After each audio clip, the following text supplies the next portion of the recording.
What the? It's TikTok and it's time to rock and it's an event of the season, as Neil Young said in one of his songs. It's taken us 6 months, guys, to get here to this point, to the penultimate point of the Van Halen records that we've done. We've gone backwards in time.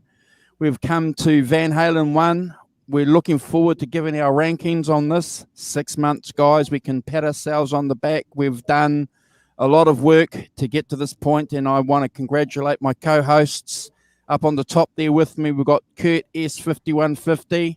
Down below, we've got our friend, our comrade, our brother in arms, all the way from Australia, Brad. And man, have these guys got some stories to share with us today. Jeepers. Kurt and Brad, welcome, brothers. Hey, Andrew. Hey, Kurt. What's up, guys? Happy U.S. Friday. Happy Australia and New Zealand Saturday to you, fine gentlemen. You're just a stone's throw away. Yeah, we're always one step ahead of you guys. Yeah. Yeah. Oh my gosh. Hey, look, we're not competitive on this channel at all, but jeepers, you know, someone's pointed out on an Instagram post that they're just so many steps away from 1,000 subscribers. So we've got his account there on the bottom there, Kurt S5150. I think he's only got about 5 or 6 to go before he gets to 1,000. So if you haven't subscribed to Kurt, there he is on the bottom there. Help him get to 1,000. I tried, brother. I've shared your profile the other day. I'm pushing. Thank you. Everyone in Australia is probably like, who's this? No, I've got more followers on my Instagram outside of Australia. Yeah. I think the key is I try to post 1 or 2 things a day, and that really ups the people who follow you, and that takes a lot of time. But you know, I got a lot of just stuff I want to share, so why not share it with the people that want to see it? If they don't want to see it, they don't have to follow me. So it's kind of cool. Yeah, absolutely. Yeah, and it's always good. It's always good to do that. And if you have a look on the bottom there, you'll see in lowercase capitals, you'll see Brad and I. We've just been on the bottom there, tucked along the bottom. Hey, I don't know who's how do you pronounce this? Epiforum's in the chat. Yeah, thanks for the nice comments, Epiforum. It's really good. We're a friendly place around here, mate. So just remember that everybody that joins us on our channel and participates in the chat, we're a friendly, positive program. So just remember that, guys. If you want to participate with us, keep your comments positive. We appreciate that. We're doing the best we can, and we do appreciate the support that you guys give us. So having said that, I'm going to pass it on to the Rev because he's got the chat up and he's got some people to do some shout outs to. Yeah, we got the nicest guy on the planet. Johnny Bean is here. How could you not be in a good mood or you know, share positive vibes when Johnny Bean's in the house, right? Daddy Bean. Daddy Bean. All right, Bean. So Daddy Bean counter. We got Derek Clacton. He's starting to become a regular as well. We got Ellen. Thank you, Ellen. We got, what is it, Emporium? Of course, Johnny Bean. And then with the staple, the foundation, I mean, he's got a seat in the lobby. Nelson Rodriguez, always here. And Teresa from Brazil, she's always here, night or day. She never misses the show. And then Fruitcake Tony was here. He may have stepped out to freshen up his coffee. But yeah, more people coming in. Do we want to do a quick shout out to Fruitcake Tony, because the 3 rat bags you're seeing here today were kindly invited onto Tony's show last week, and gee, we had a hell of a time, didn't we? What a great show that was. Yeah, that was kind of cool, having that 6 or 7 person panel where we did the rankings, and I think we jazzed each other and pushed each other's buttons. I thought it was a good time. Well, yeah. Everyone was on their best behavior too. That was good fun. Even though I had to jump in and out, it was really good fun. And to hear everyone's, favorite solos and things like that, that was really cool. That was fun. Yeah, it's hard. It's hard to narrow it down to 5 for me, especially when, talking about Van Halen. Hey, there he is. What's up, Warren? Hope you're feeling good, man. Hey, brother. Positive vibes, buddy. Awesome. Good to see you, bro. Good to see you. We got your message. Thank you for your subscription. But more importantly, thank you for the message. So, and I'm glad you're here, because we were going to do a shout out. So, very nice to see you, Warren. You're a big part of our show. All the best, brother. Yeah, all the best, Warren. Great seeing you, man. That's good to see, man. And then Mark Tanner's here as well. Off you go, buddy. Off you go. No one's asking you to be here, mate. You don't want to be here. You got 50,000 other programs to go to. See you later, mate. Thank you.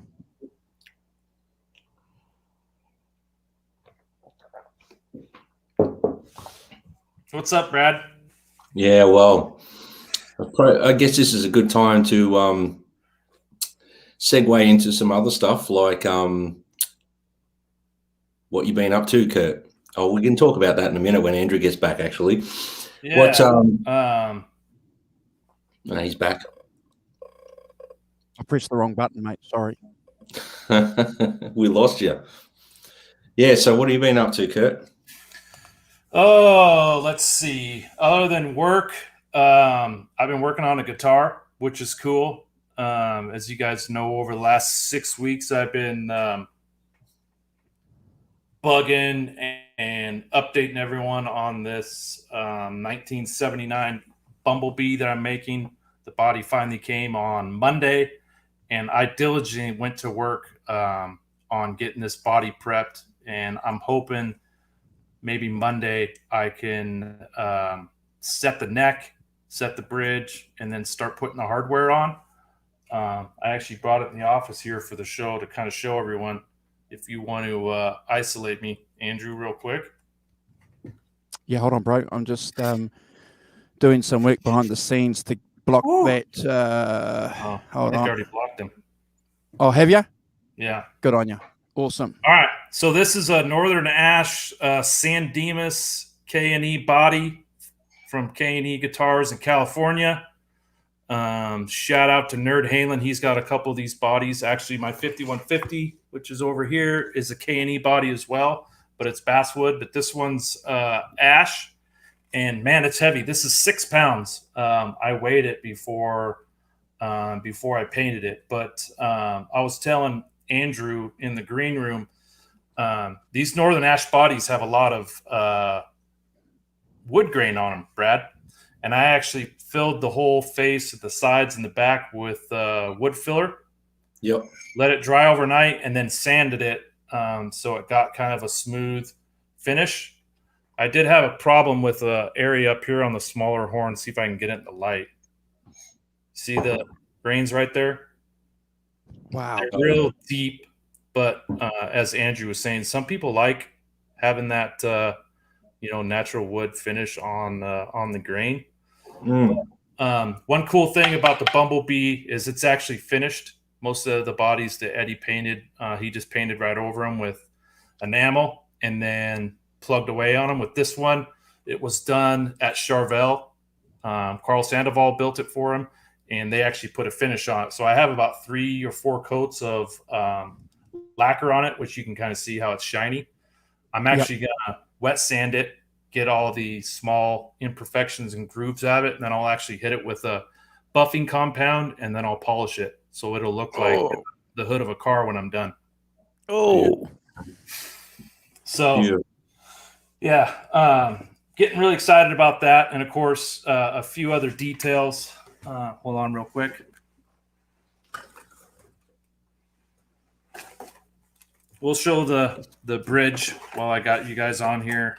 I love that bridge. That's the antique, isn't it? Antique bronze. Look at that. Bronze. So Eddie had a solid steel Floyd Rose with no fine tuners, and it got rusty because it wasn't finished. And then later on, he put on a gold Floyd, and I didn't really want a gold Floyd, so I kind of did this as an in-between. It's kind of a combo of both. Yep. So you guys saw some pictures I sent with it sitting on the body. It looks really cool. I think it's going to be a nice addition to the tribute. And then, of course, going back and forth on the pickup, I decided to go with the DiMarzio Tone Zone. Super excited about throwing that thing in there, and I can't wait to see how it sounds. I decided to go with the DiMarzio Tone Zone. Oh, we got a little bit of echo there. All right, now it's gone. Cool. So, yeah, I've been doing that. Andrew, I'm hoping to have it done probably by Friday. I think by the time I get the neck in, I got to put trem claw on the back, and then all the hardware and electronics. Soldering's not my favorite thing to do in the world. It is easy because it only has one volume knob, but I like to take my time, make sure it's going to be done right. So, What do you guys think? Any questions about the guitar or the build? But I just want to do a quick couple of shout outs before Brad offers maybe a couple of questions. We've got Christopher in the chat. Hey, Christopher. Arvin in the chat joining us. And also Teresa from Brazil, who's becoming a regular of the channel. So thank you guys for joining us. And leave a thumbs up, please. We've got a thumbs down on this channel already today from someone who we've booted. But, I just want to reiterate that we're not putting up with any of this crap in our chat. This place is a positive place. And if you disagree with some of the things that we say, well, that's fine. But, jog on, as they say. Jog on. Yeah, well, no time for that stuff here. Yep. Yeah, we're too nice. Oh my God! Yeah. Look, I can't wait. I can't wait to see that that guitar when it's finished. So if it's going to be around this time next week, and if you've got half an hour, I'd love to jump on, and would love to do just a 30-minute show with that guitar if you're around. I got to get a stool for in here. When I plugged in my 5150 on Tony's show, I had my computer over here on the back or the front side of my desk, and this chair has, I guess, handles on it, and it's just not ideal to play guitar when I'm on the laptop. So I need to get a stool so I can actually play and not have a bunch of crap in the way, So I'll set it up. I'll set it up. No, just go and get your hacksaw and cut the handles off your chair. That's all, and then you're fine. Just like Eddie did with the SG. Just cut the handles off. So have any of you guys ever built a guitar before? No. Not to call you out, but no, Andrew, I know you've made a couple tributes, swapping necks and whatnot, but yeah, I've fiddled around with guitars. Don't get me wrong, swapping necks over, and I've relicked guitars, and I've changed pickups, and I've managed to do a bit of soldering myself and change scratch plates and things like that. But getting something like you've done, a body and a neck and pickups and all that from scratch, never. And how about you, Brad? No, same as Andrew. I've dabbled. I've changed pickups. I've changed things around, swapped things around from other guitars, but I've never built one from scratch like you have. It's always been on the to-do list. But there always seems to be something pops up in the way, and I'm very impatient. I haven't got the sort of patience you do, Kurt. So for me, I'd just be sitting there and I'd want to get it all done within a day, and it's just not possible. So, right. Well, I want to give a shout out to Johnny Bean, because about 2 years ago, I wouldn't even think about building a guitar, but I stumbled across his channel. I stumbled across Rob Johnson, David Nesdahl, all those guys, and they inspired me to do it, because they're just normal guys, right? So I took my Kramer Focus and I completely tore it apart. I put a new neck on it. I painted it, totally changed all the wiring on it, painted it, and I was like, I thought it was easy. And then I built my 5150, and these things really with the Floyds, Brad, once you put your 2 posts in, there's like a sleeve that goes in this hole. Yep. The Floyd sits perfectly on here.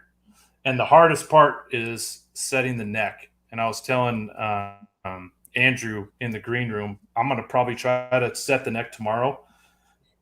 Everything is pre-drilled in this whole body, but the neck doesn't have holes.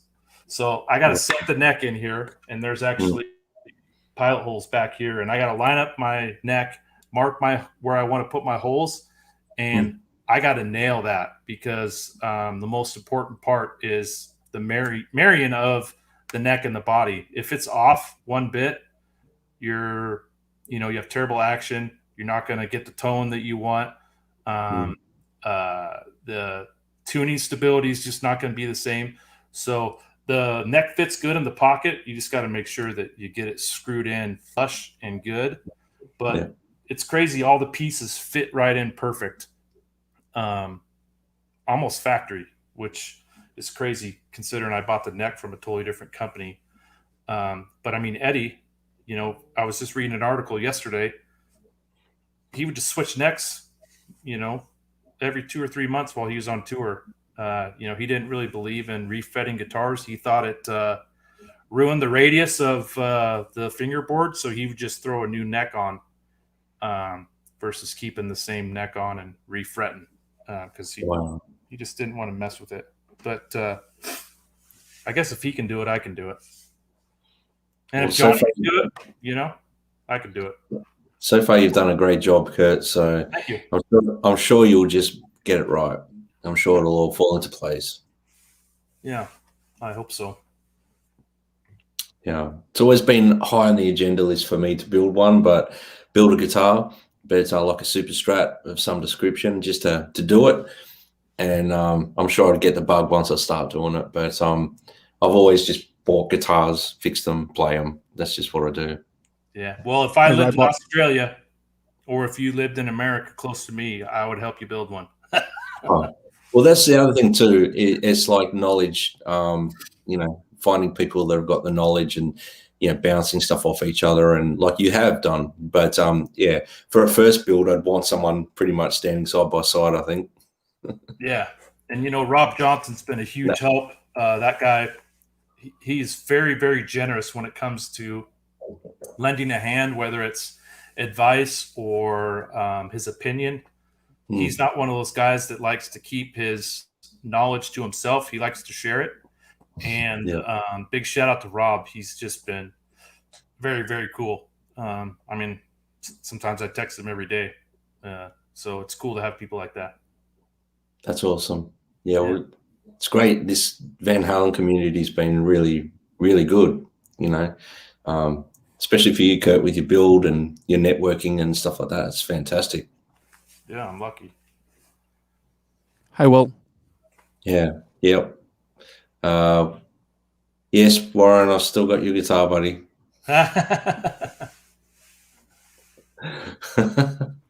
It's been sitting here. I've been keeping it warm for you. Been playing it a bit lately.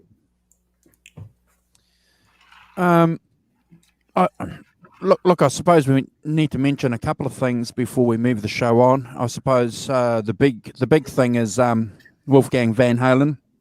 I see that Johnny and Jay did a fantastic show, and obviously we don't want to spend hours talking about it, but I'd be interested to see what you guys think about the album. We've had, I think it's been dropped for about 12, maybe 14. Oh no, 24 hours. 24 hours. So I'll listen to it a couple of times. And Eric Clapton and Van Morrison have dropped a song asking where have all the rebels gone. So if you guys haven't checked out that video, it's asking for the music rebels. Where are they? And certainly Eddie Van Halen was one of them, wasn't he? He was a music rebel. So Brad, what do you think of Wolfgang's album? You want to tell us quickly before the Rev gives us his sermon on it? Look, I've had about 3 listens through from start to finish. The same thing. I just put the record on and I listen to it from start to finish. I'm not going to sit there and play the singles that have come out and things like that. I want to hear it as an album, and I really think the continuity of the album, it flows really well. It's very, very, if you're expecting it to sound like Van Halen, it's not. It doesn't. It sounds more 90s. There's a bit of Tool, there's a bit of Foo Fighters, a bit of everything in there. You can hear Wolfgang's influences 100% all the way through. And honestly, I think it's a great album. That's so far, I've listened to it 3 times, and I think it's fantastic. So I'm sure there's going to be songs on there that resonate more with me as the more I listen to them. But what are your thoughts? Well, first of all, I'm impressed to the sheer fact that he tracked all this stuff himself. Laying down the drum tracks, playing the bass, the guitar, the background vocals, the lead vocals. The dude's got an incredible voice. I think it's very sneaky as far as people probably didn't expect that type of voice to come out of him, especially when you hear his dad. His dad was a smoker, and he did had kind of a gravelly voice, but man, Wolfgang has got an amazing voice. I think his singing is just as impressive as the musical pieces with the drums, bass, and guitar. And I as well have listened to the album twice. I listened to it last night, and then I listened to it again today. I love the flow of it. There's a couple songs where one that he plays an acoustic. It's kind of an acoustic song, which I thought was really good. The Mr. Ed song is really good. I thought the 5 songs that he released as singles or teasers were amazing choice. He really could have thrown 4 more songs in that album, and it would have been a solid album to me. But what are there, 13, 14 tracks on this thing? So it's just under an hour. Yeah, definitely 2 thumbs up for me. I'll continue to listen to it. I'm sure he's going to probably have another video or 2. I'm excited to see him go out on tour with Guns N' Roses. And it's funny, people out there are talking about him cutting his teeth, opening up for Guns N' Roses. But I think people forget that he was a major headliner for 3 tours when he was playing bass and singing background for Van Halen. So really, I think this is a formality for him, and it's a walk in the park, and it's kind of a first step in his band's career, and it's going to be easy for him, and he'll kill it. He definitely will.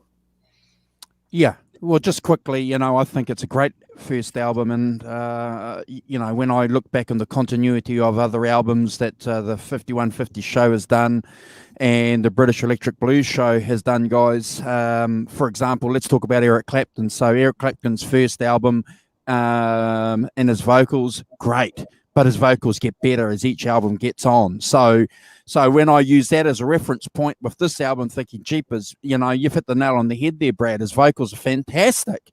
So, obviously his vocals are going to clearly get better and better. No doubt about his musical talent. The guy's tracked everything, as the Rev has said, so there's absolutely no doubt that he can play the instruments. So That's great. And one other thing too, I like it because this is a rock and roll album. There's no breakdowns. There's no EMD music chucked in there. There's no rapping riffs thrown in. This is a rock and roll album. So 100 out of 10 for that. Look, he's extremely talented. We all know that, and it's just great to hear.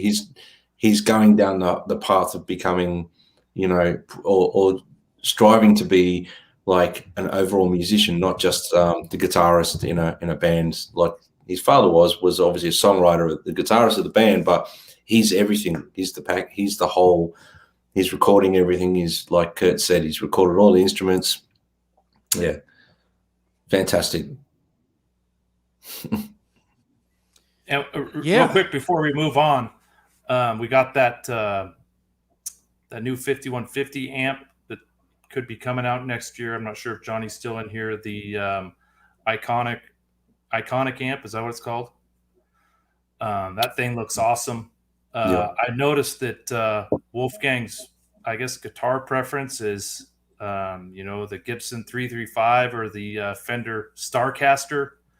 I wonder if EVH is going to make some sort of semi-hollow body electric for Wolfgang. I'm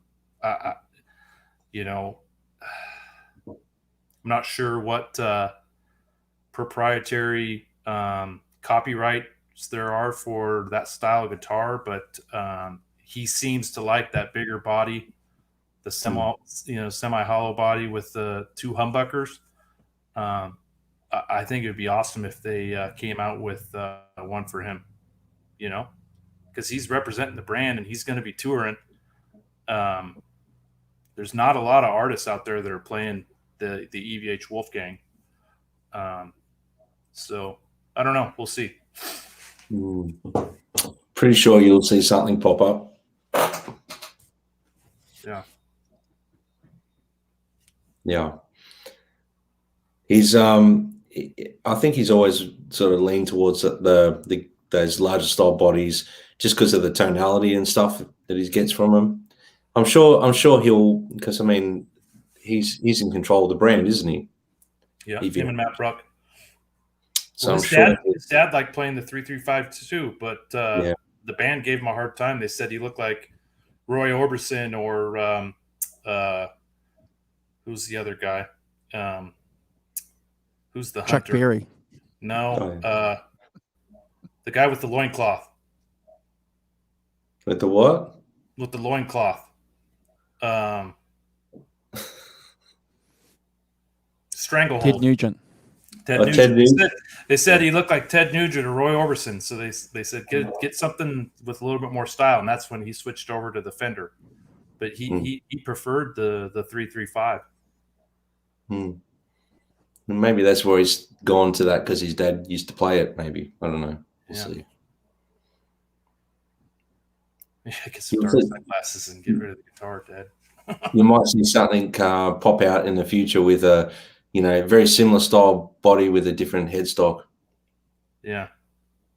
There you go. Yeah. So, did you guys listen to the debut album much further after we did the show a couple weeks ago on the deep dive on the album itself before we did the tracks? Have you guys listened to it much more? Oh, yeah. Yeah. The last couple of days I've really given it a good flogging as well, just to because I did my rankings a while ago, because we've sort of skipped a few, we've come this far, but from the deep dive into the album to now, it's been like how many episodes? 2, 3? So yeah. So I went back and readjusted some of my notes, and I took a lot of stuff out so I'm not waffling too much, and just gave them my final rankings, which are very similar anyway. Can't really change them. Yeah. This album gets some bit of a bad rap with the reverb, or maybe sometimes it's overplayed a little bit. But man, every time I play it, it's up there for me. It really is. I think Van Halen fans are interesting. They're interesting people, and if you guys want to see some interesting Van Halen fans, go on Johnny Bean's Facebook group. It's the second biggest Facebook group on Facebook, Van Halen, and just go in there and immerse yourself in everything for a couple of days, and then you'll be confirmed in what we're saying here, that Van Halen fans are very interesting. But I'm going to say this, Rev, and I'm going to say this, Brad, and to everyone in the chat. I think Van Halen fans, bro, especially when they talk about the reverb and the technical sides, these are the aristocratic Van Halen fans that want to prove a point, that they know a little bit about this band, which means so much to us, and that's great. We have to have these fans, and that's one of the reasons why we do these shows, so that we can deep dive and do all these geeky, nerdy kind of things and all that. Don't get me wrong. But, let's just also remember, too, the first time that we heard this album. And that's always a good point to go back to, because no one was sitting there after the first time listening to this album when they were 14 years old going, oh, shit, there's too much reverb there. Mm. Mm. Especially when I was 7, 8 years old. Hey, Alan. You think I knew what reverb was? To me, it just sounded like, they were playing in a tunnel or in an auditorium, and it was like a big sound. And really, I didn't dive into the different tones of this band until I got older. But dude, I loved it all. I loved it all. Yeah. I really enjoy the tone of this record. It's different, obviously, to the era of Van Halen that I came into.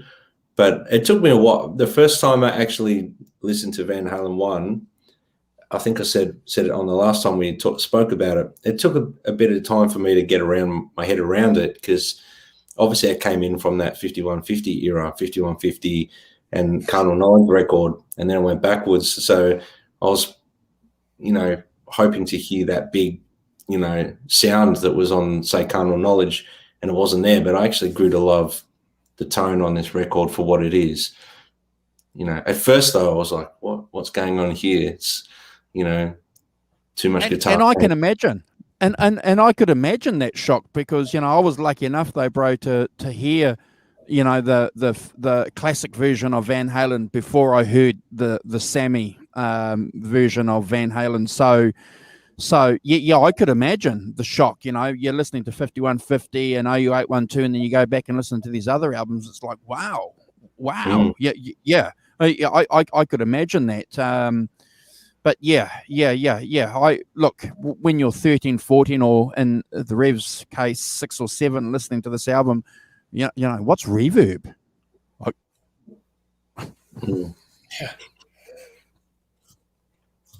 Yeah. The one thing that used to, puzzle me was why the guitar was all like on the left side, and then there's a few overdubs on the right, but the majority of it's like that. I was like, wouldn't you want to? Obviously, it's just the way they mixed, and obviously the things we've discussed and read and everything since, I understand. But at the time, I was like, the first time listening to it, I wanted to hear that big spread of tone, and I was like, oh, it's just coming up here. And there's this, I know they drenched the sound across, but I was like, didn't make sense to me at first. Well, I got a funny story. Yeah. I started off with 5150. My brother gave me the tape, and then my birthday's in November. And then for Christmas, he got me Van Halen 1 and Van Halen 2 on one cassette, one on each side. And then on my brother, he got him Boston. So he got the first Boston album, the second Boston album on one tape. And so we were both listening to them. And I remember telling my brother, come over here and listen to this song. And I had my Walkman, and I was like, listen to this guy play guitar. And I had him listen to one side of the headphones. And he's like, I could barely hear the guitar. What are you talking about? And that's when I figured out that it was panned, because I was 7, 8 years old. I didn't know the difference of, you just listen to the music. But and then eventually one of the earphones went out, and I had to get a new one because it was actually the left side that really screwed it up. But and that was in between 5150 and OU812. So it was 5150, the first two Van Halen albums, and then I think I got OU812, and then I went back and got 1984 and Diverdown, and then later I got Women and Children First and Fair Warning. And I almost kind of rank them in the order that I bought them, believe it or not, which is weird. Yeah. Yeah. So you guys want to jump into the rankings? Let's do it, guys. Yeah. Well, since we really did a deep dive, Brad and Andrew, a couple weeks ago on the album itself, I'll just do a quick recap on the fact that this thing was released on February 10th, 1978. One of the things a lot of people forget was the band was signed in January, and it was almost a whole year before the album was released. Of course, it was recorded at Sunset Sound. The band, and I just listened to an interview with David Lee Roth, which he actually stayed on task and talked about the album. But he said, if we can't play it live, we're not going to put it on tape. And of course, that was Ted's motive, was he wanted to capture that live sound. I think Ted wanted to capture that sound that he saw, when he saw the band live that first night. That's what he wanted to put on tape. So that's the way, they articulated it when they were recording it. He wanted that energy of the live show that he watched. Mm-hmm. So first song, "Running with the Devil." Of course, it was played on the Ibanezdestroyer.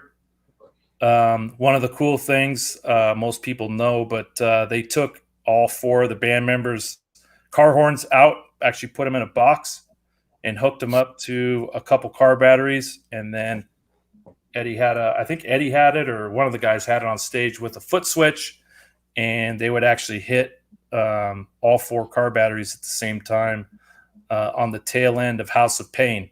And of course, "Running with the Devil" was the song that they would play immediately after House of Pain, typically live. Wow.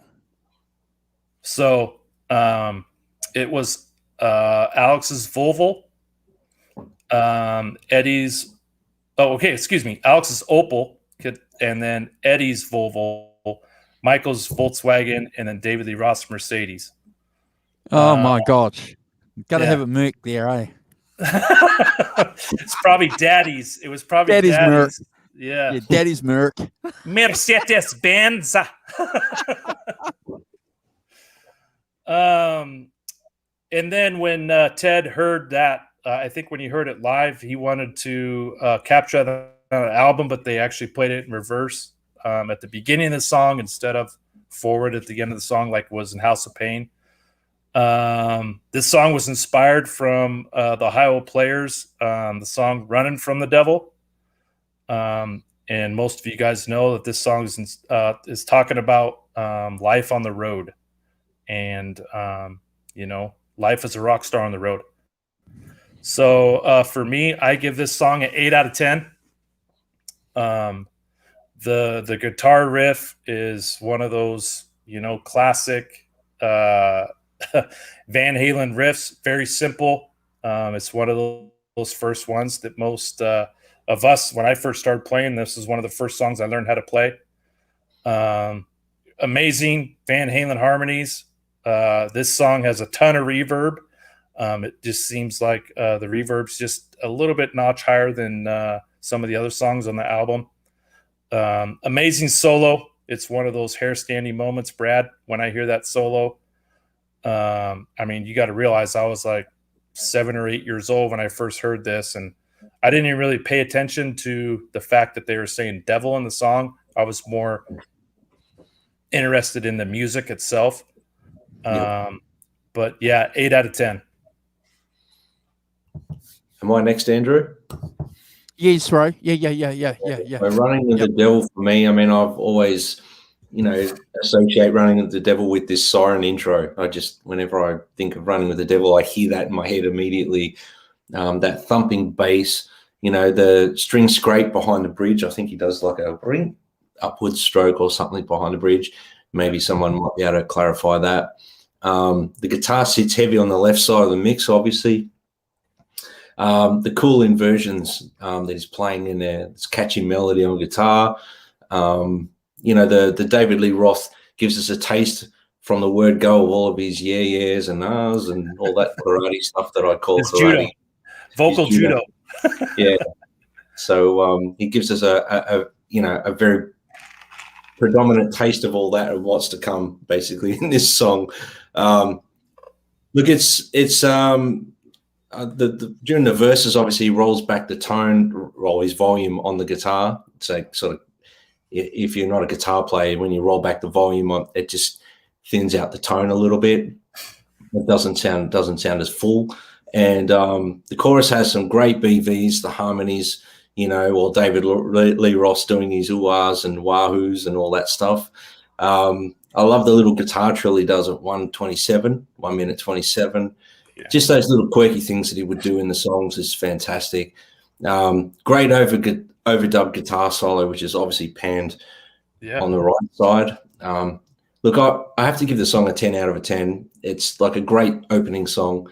And, it's a song you could play to someone who doesn't know Van Halen as an example of what Van Halen is. So for that reason, and obviously we rank these songs based on the album, it has to be a 10 out of 10 for me. Andrew. Yeah, look, I agree with you. It's a 10 out of 10 every day and all day for me, only because, it captivated me. It blew my mind. We all know the story, don't we? We're probably the first song that we ever heard maybe off this album, or the first thing that resonated with our musical consciousness was Eruption. But look, I just love the song, that the bass, the way that it comes in, setting the scene. Loved it when I was a young guy, fell in love with it, and still do today. Interesting, about the vocals. I go through phases. Sometimes I don't mind it, and sometimes I don't mind the karate chops. Glad that glad that Brad and the Rev mentioned that because a great party song, great party album too. I just think it's phenomenal. And I just, one of the facts that I always remember, I don't know where I read it. I was a young guy. I read it somewhere. I don't know where, but it amazed me because it said that Eddie wrote the song when he was 16 years old. And I remember being not far off 16, hearing this, thinking, how could anyone write this when they were 16? Just blew me away. 10 out of 10. Yeah. I think Alan's just mentioned that the bridge rake at the beginning is actually through it several times. Yeah, it's in there a few times. So yeah, it's that throughout the song as a D triad is held. There you go. So a bit of technical stuff there for you guitarists that want to get out there and have a crack at learning to play it.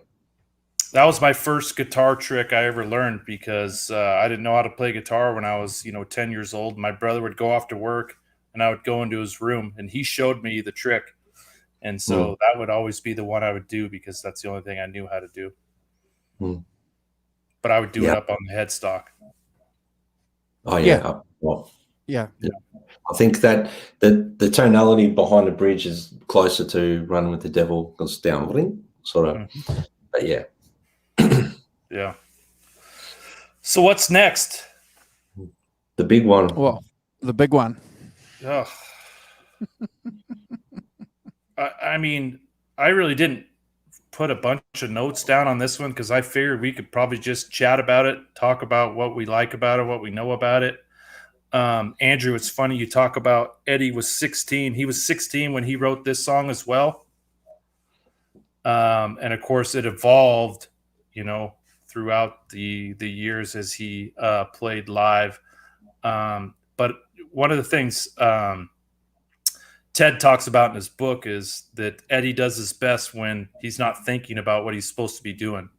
And of course, we have all heard the story about he was warming up for a show on the weekend and he was playing this solo that he always did. And Ted was like, "What is that?" And he told him what it was. And he asked Don, "Are you recording this?" And he's like, "Of course he is." And they captured it in 2 takes. And I think the magic was in the fact that he was just noodling around and doing his thing versus trying to put the most epic guitar solo on a record that had ever been put on record. Because that's kind of a lot of pressure to put on your shoulders. So I think the fact that he was just noodling around and doing his thing. I mean, we all know that Eddie was an amazing guitar player. He was just doing his thing, and they caught it on record. That's kind of the way I look at it. Of course, we all know he used his Frankie during the recording of this because of the tremolo bar. But of course, he's got the Univox EC80, the Echo unit with the tape. The intro with Alex and the drums is, I don't want to say it's, I guess they borrowed it from the Cactus song. I don't want to play it tonight because we got flagged last time I played something, but fruitcake. Hey now. Fruitcake. He must have taken a nap. Good to see you, brother. But man, when I heard this song for the first time, I had to keep rewinding it to like process what I heard. And it just blew my mind. And like I remember running downstairs with my Walkman and playing it for my brother Blaine, and I'm like, "Are you hearing this?" And he's like, "Yeah, I know. That's why I gave you this tape, is because it's amazing." And I'm like, "What is he doing? Is that a guitar?" Like I had no idea. And he's like, "Yeah, it's guitar." And this was 1985, so it was a few years from 78. But immediately, that was my like favorite song. I used to listen to it when I played football in junior high and high school. It was kind of my like pump up song. They would get me going. Yeah, this is a 12 out of a 10. If that's a 5150 ranking, but this is an epic song, and I mean I really don't have much else to say about it other than it's the pinnacle. It's a really, you covered off everything really well there, Kurt, because it's like one of those things that you can't really put this one into words. Yeah. I think the very first time I heard this, I was floored, and same thing as well, exactly what you said, Kurt. I had to listen to it 2, 3, 4, 5 times to process what I was hearing. It starts with that distinctive drum intro that we can say basically leads us into a masterpiece of guitar innovation. Mm-hmm. First time I heard it, it reminded me of something from outer space, and it still does. Like it's crazy, and I still stop every time it comes on and listen to what's happening. Like I might be doing something, I'll have that album on in the background or something, or that comes on my playlist somewhere, and I'm just like, I'll stop what I'm doing. Even while I'm driving, sometimes I'm almost zoning out listening to what's happening, because it's insane, really. How Ed plays, the phase 90 engaged after the dive bombs at the start and onwards, it just gives that dimension as well. Sounds like it's out of space with the tapping. That the phasing effect is just unbelievable. Clearly, this highlights everything that was to come for Van Halen fans, in my opinion, and that's why we admire him so much. For me, look, it's 1 minute 43 seconds of innovation, of rock guitar. It's the biggest game changer of our generation, and I have to give it a Brad score, and that's a 20 out of 10. I can't, I don't know what else to say about it other than, it's epic. Yeah, and Brad, you talk about the phaser, you know, he used that to, it was almost a treble boost. You know, that's why he had the speed all the way down, is because he just wanted that, like, almost like he was hitting an EQ pedal at the right time, which kind of made it was iconic for him. And I don't want to piss anyone off on this show, but I didn't like live where he cut up pieces of Eruption and, you know, put different parts in his solo. I think the whole flow of the whole thing that's on the album is the way he should play it. I like the way it's almost a story to me. You know, like Live Without a Net or Right Here, Right Now, or the, you know, 6 times I've seen him live. He'll do a piece of Eruption, and then he'll play a piece of Mean Streets, and then he'll do Spanish Fly, and then he'll play another piece of Eruption. I actually like it when he does the whole thing from the start to the beginning, because to me it's a masterpiece. So sorry, Andrew, go ahead. It's okay. I'm just going to do a quick shout out. We got Nelson, Jeff in the chat, Fruitcake Tony. We did a shout out to you, Fruitcake, but you weren't here. You must have been grabbing a coffee. So we're going to give you a live shout out. Thank you for having us on your show the other day, bro. Thank you. Got Mark Tanner here, KXM Rock, having dinner. Should be on dessert now because we've been chatting for a little while. Derek Clacton, thank you. And also Dr. Alan Garber in the chat. Awesome, guys. If I've missed anyone, Taylor 315. Robot Master Switch.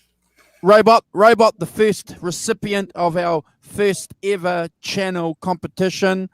Stay tuned, guys. Subscribe to the channel because we've got some more competitions coming up. We've got something cooking in the background. So hit the subscribe button, and you'll be up with the play when we decide what we're going to do.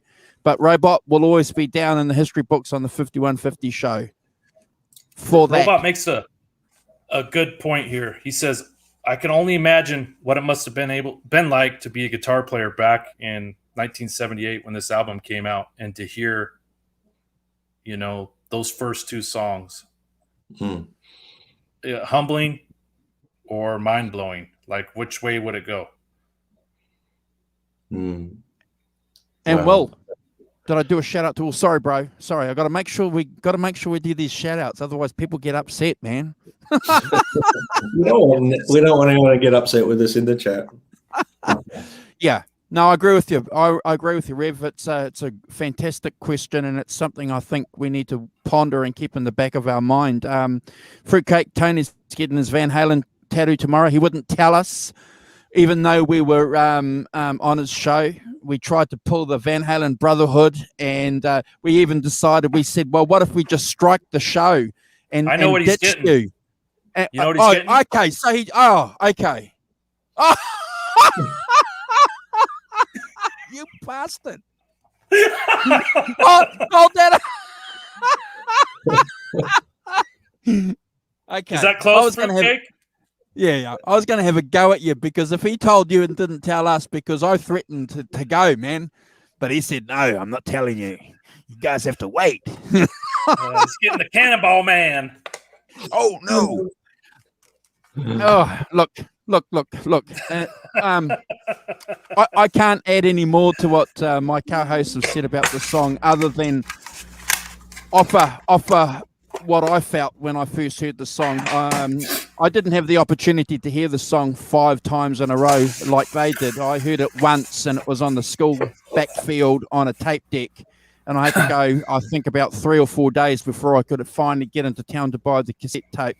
But I remember it felt like literally I was giddy. I remember hearing it. I think I heard it twice. I think they played it twice, and I was giddy. I remember walking back to class, and I was just above the ground. It was like a mystical religious experience for me, and I mean that seriously, because not very many songs had that impact on me except for this. And I know that we had Alan on the show a couple of weeks ago describing his experiences of transcribing this, and probably to the most accurate transcription ever, and wanting to point out that this wasn't something alien. This was something that a guy was actually doing and can be done. and I appreciate that. But it's still, when I hear it, it still sounds like an alien's playing it. So I have to reiterate what Brad's saying. It sounded like outer space, and it still sounds like it's outer space to me. It's 20 out of 10. Can I say something, guys? When you go and listen to it again next time, like put your headphones on or crank a big stereo. Everyone in the chat should do this as well. And just imagine, like, being in the room while he's doing that. Like, shut your eyes and imagine sitting there watching Ed do that. Like, there's something, like you said, it's like an experience, a religious or spiritual type experience for you, Andrew, to listen to when that time you heard it. But imagine just sitting in there and, like, imagine just sitting there seeing him pull this off. You know, it's just outrageously good. You know, and his brother's probably like, "Oh, this again." Yeah, yeah. That's what I mean. It's insane. So just put your headphones on, or you go and crank your stereo and do that, guys. Have a listen to it. It's killer. I could see Andrew just coming out of his body because he just smoked a cigarette over by the soccer field. Yeah. So anyway. Yeah, no, I agree, Brad. It's one of those songs that you can just continue to listen to, and it can hit you a different way depending on your mood or what day you listen to it. Yeah. Yes. Yeah. These guys are keeping us busy. Never to skip.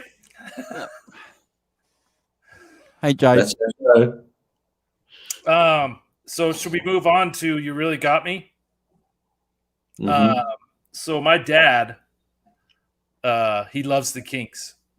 He's a huge Rolling Stone fan. He loves the Kinks. I mean, I come from like a total musical family. But while we were on this vacation where we got the motorhome like the Griswolds, he would always have me play You Really Got Me, the Van Halen version, because, you know, he didn't bring any music and we had our headphones. And so he would always want to hear You Really Got Me because he loved the Kinks version. And I always tried to play him Eruption, and he wanted to skip it. He wanted to go right to You Really Got Me. So whenever I hear this song, it always reminds me of my dad. Of course, Eddie used the Ibanezdestroyer on this song. This is the first single on this album. Most of you guys know that Eddie shared this with the band Angel prior to releasing the album. And that band went out and did the same thing. And I think, I'm not sure, somehow Warner Brothers found out that they were going to release You Really Got Me. So they pushed the single release date because they were trying to get ahead of the band Angel. Ted was pissed. He knew that he shouldn't have gave Eddie the sample tapes because he was going around town. He was proud of it and showing everyone. And, it only takes one time for your music to get stolen before, you don't share it again. We just saw that video of him playing Amsterdam in 86 or 87. And I'm almost positive he was leery about that getting out because he wanted to steal that riff. Mm. That's an amazing riff. Can you imagine if, someone else took that and ran with it in 88, So anyway, Ed and Al loved the Kinks when they were younger. If you guys listen to some of that old Kinks stuff, they were one of the first bands to, I don't really want to say they used distortion, but they turned their amps up to the point where, didn't they like rip the speakers so they were distorted? So they were kind of, that's what I heard. Yeah, they would cut their speakers so they would be distorted. And I think Eddie and Al liked that edge about the Kinks. And of course, Dave and Ted, their theory was this could be an immediate hit because it's already been a hit. We can play it on AM radio. It's a danceable tune. Really, it's a perfect first song for an up-and-coming band.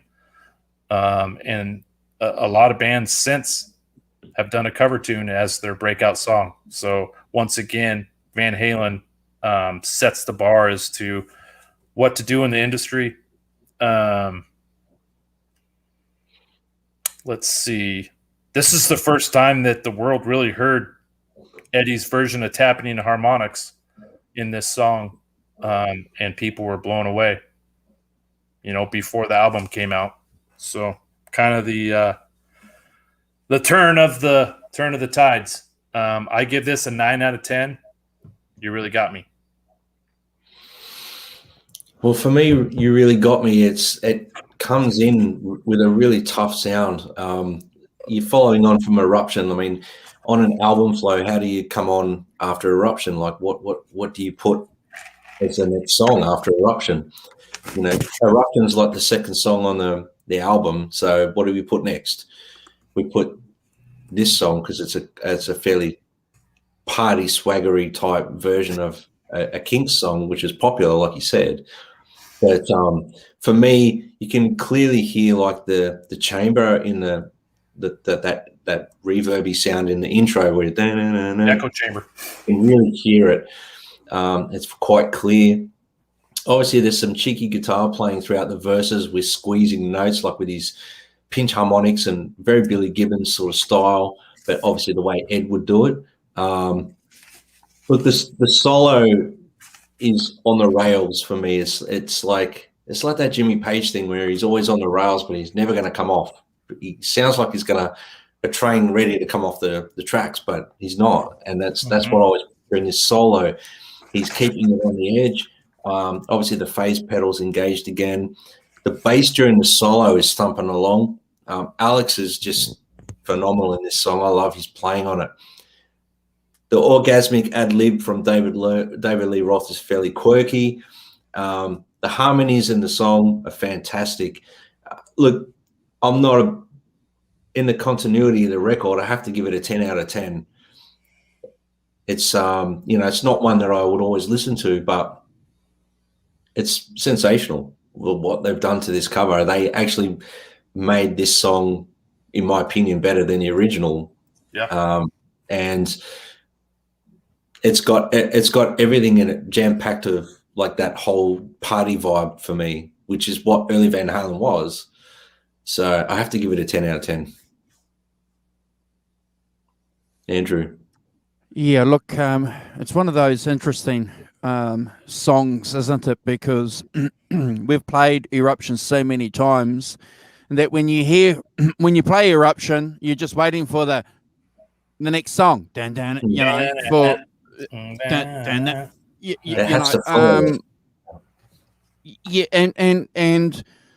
guys, because of that, I've got to give it a 10 out of 10 because I just see this so it's like there's this umbilical cord between the two songs, and I can't separate them. So I'm not going to say that it's a better version than the Kinks' version. It's different. I totally agree with what my co-hosts have said. It's definitely their own version.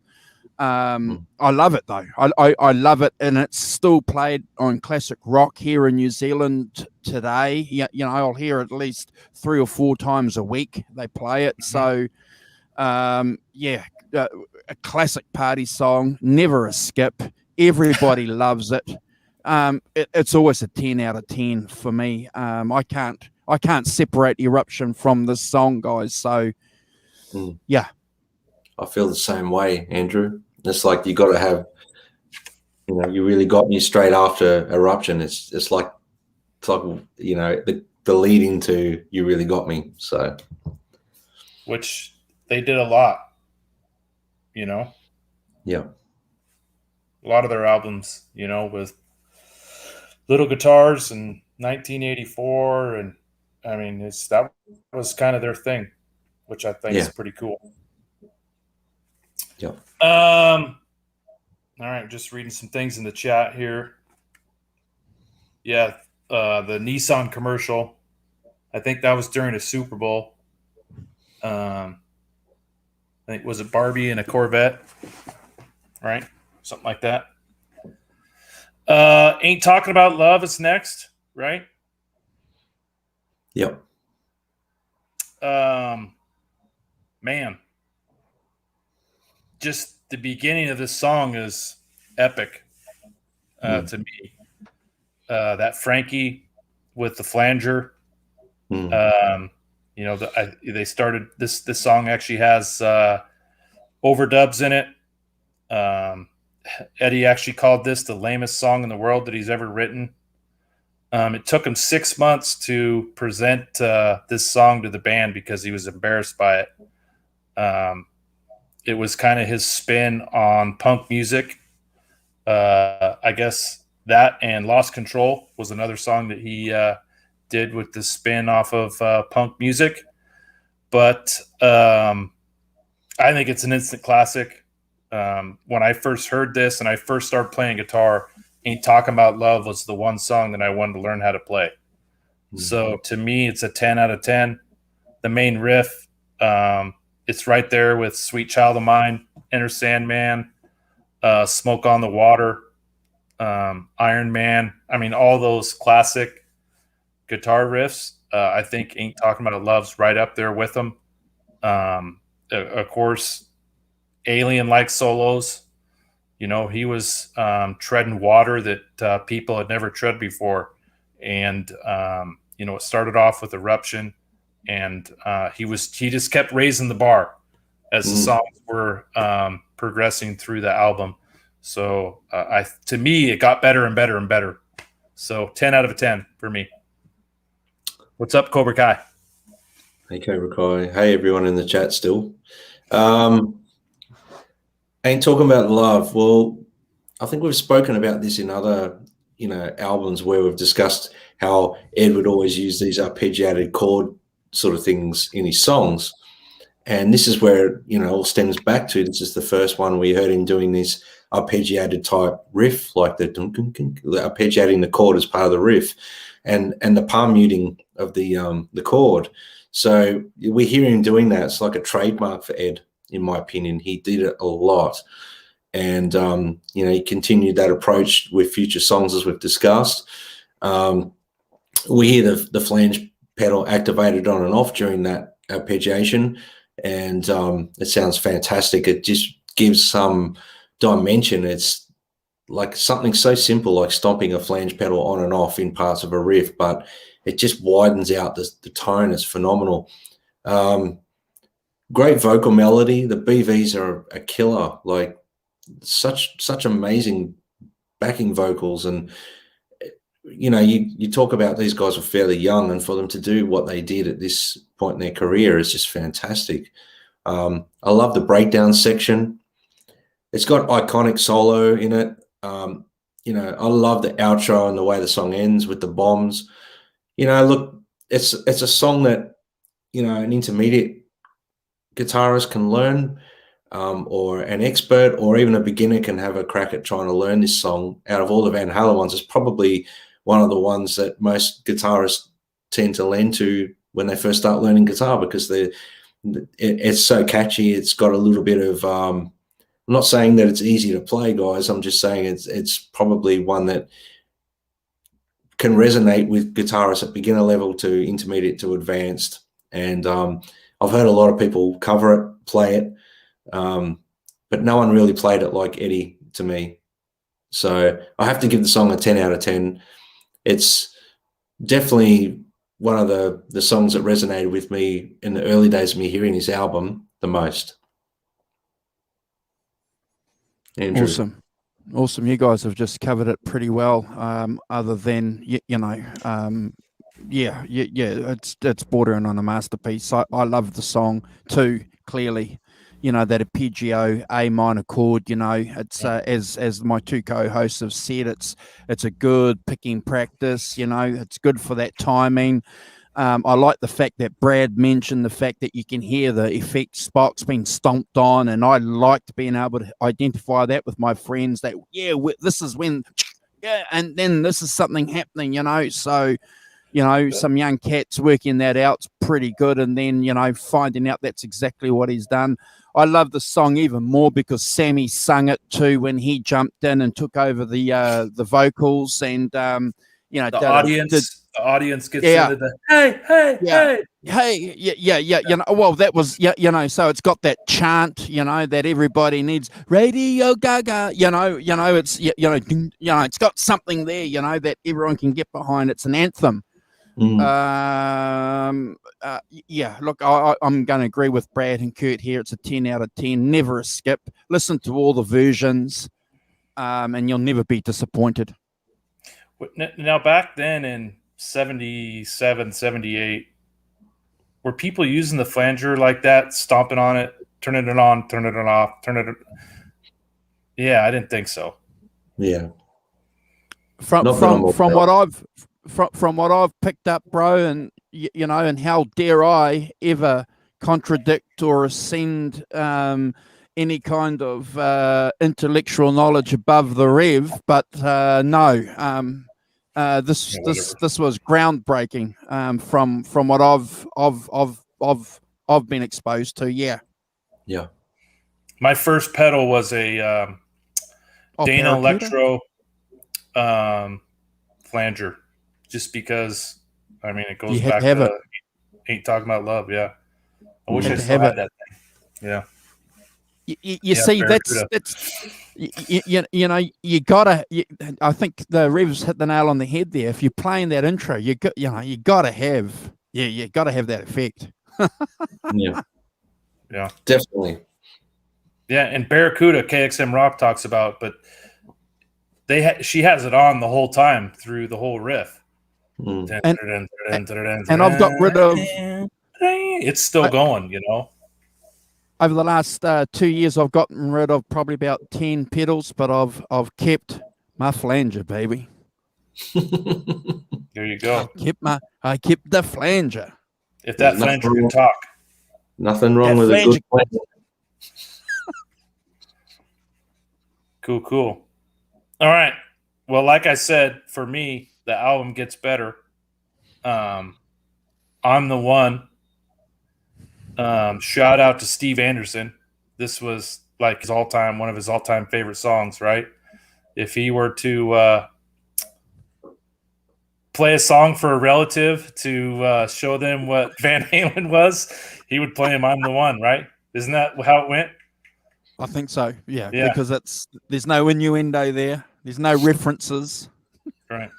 There's no screaming O's in the middle of the song. For me, I'm the One is, I don't want to sound cliche, but it's Van Halen in the bottle. It's everything all wrapped up in one. All the tricks. There you go. What is that, Spanish Fly? Van Halen in the bottle.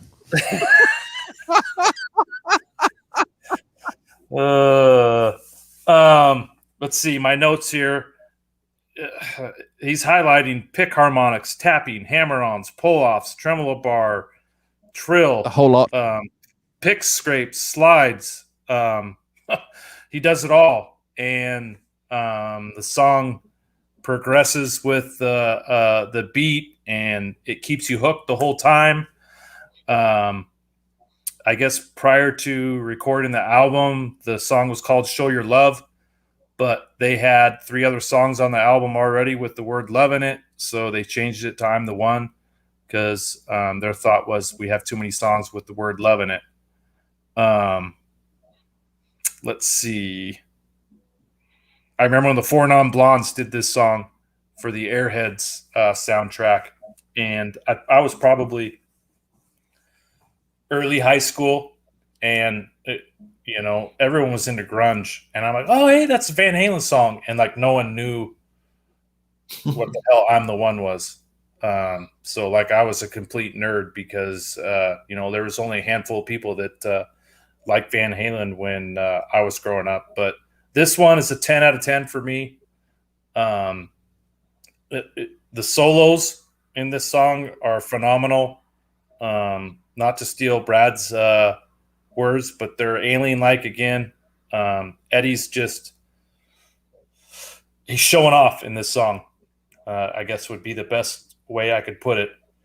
And they stopped playing it later on in their career, and then he brought it back on the last 2 tours with Roth. So I was able to see him do it live, which was cool. So 10 out of 10, never skip. Well, for me, I reckon the guitar tone on this is absolutely phenomenal. It's one of the, Sorry. Flag. Sorry. I just thought, supposed to hear that. Time out. I thought, what the hell? Flags. You got a time out now, Andrew? No, you don't. Yeah, real quick, Brad. Everyone in the chat, after the show's over, go listen to the isolated tracks to this song. It'll blow your socks off. If you're not wearing socks, it'll blow your fingernails off, your toenails. I was going to say exactly that, Kurt. Sorry.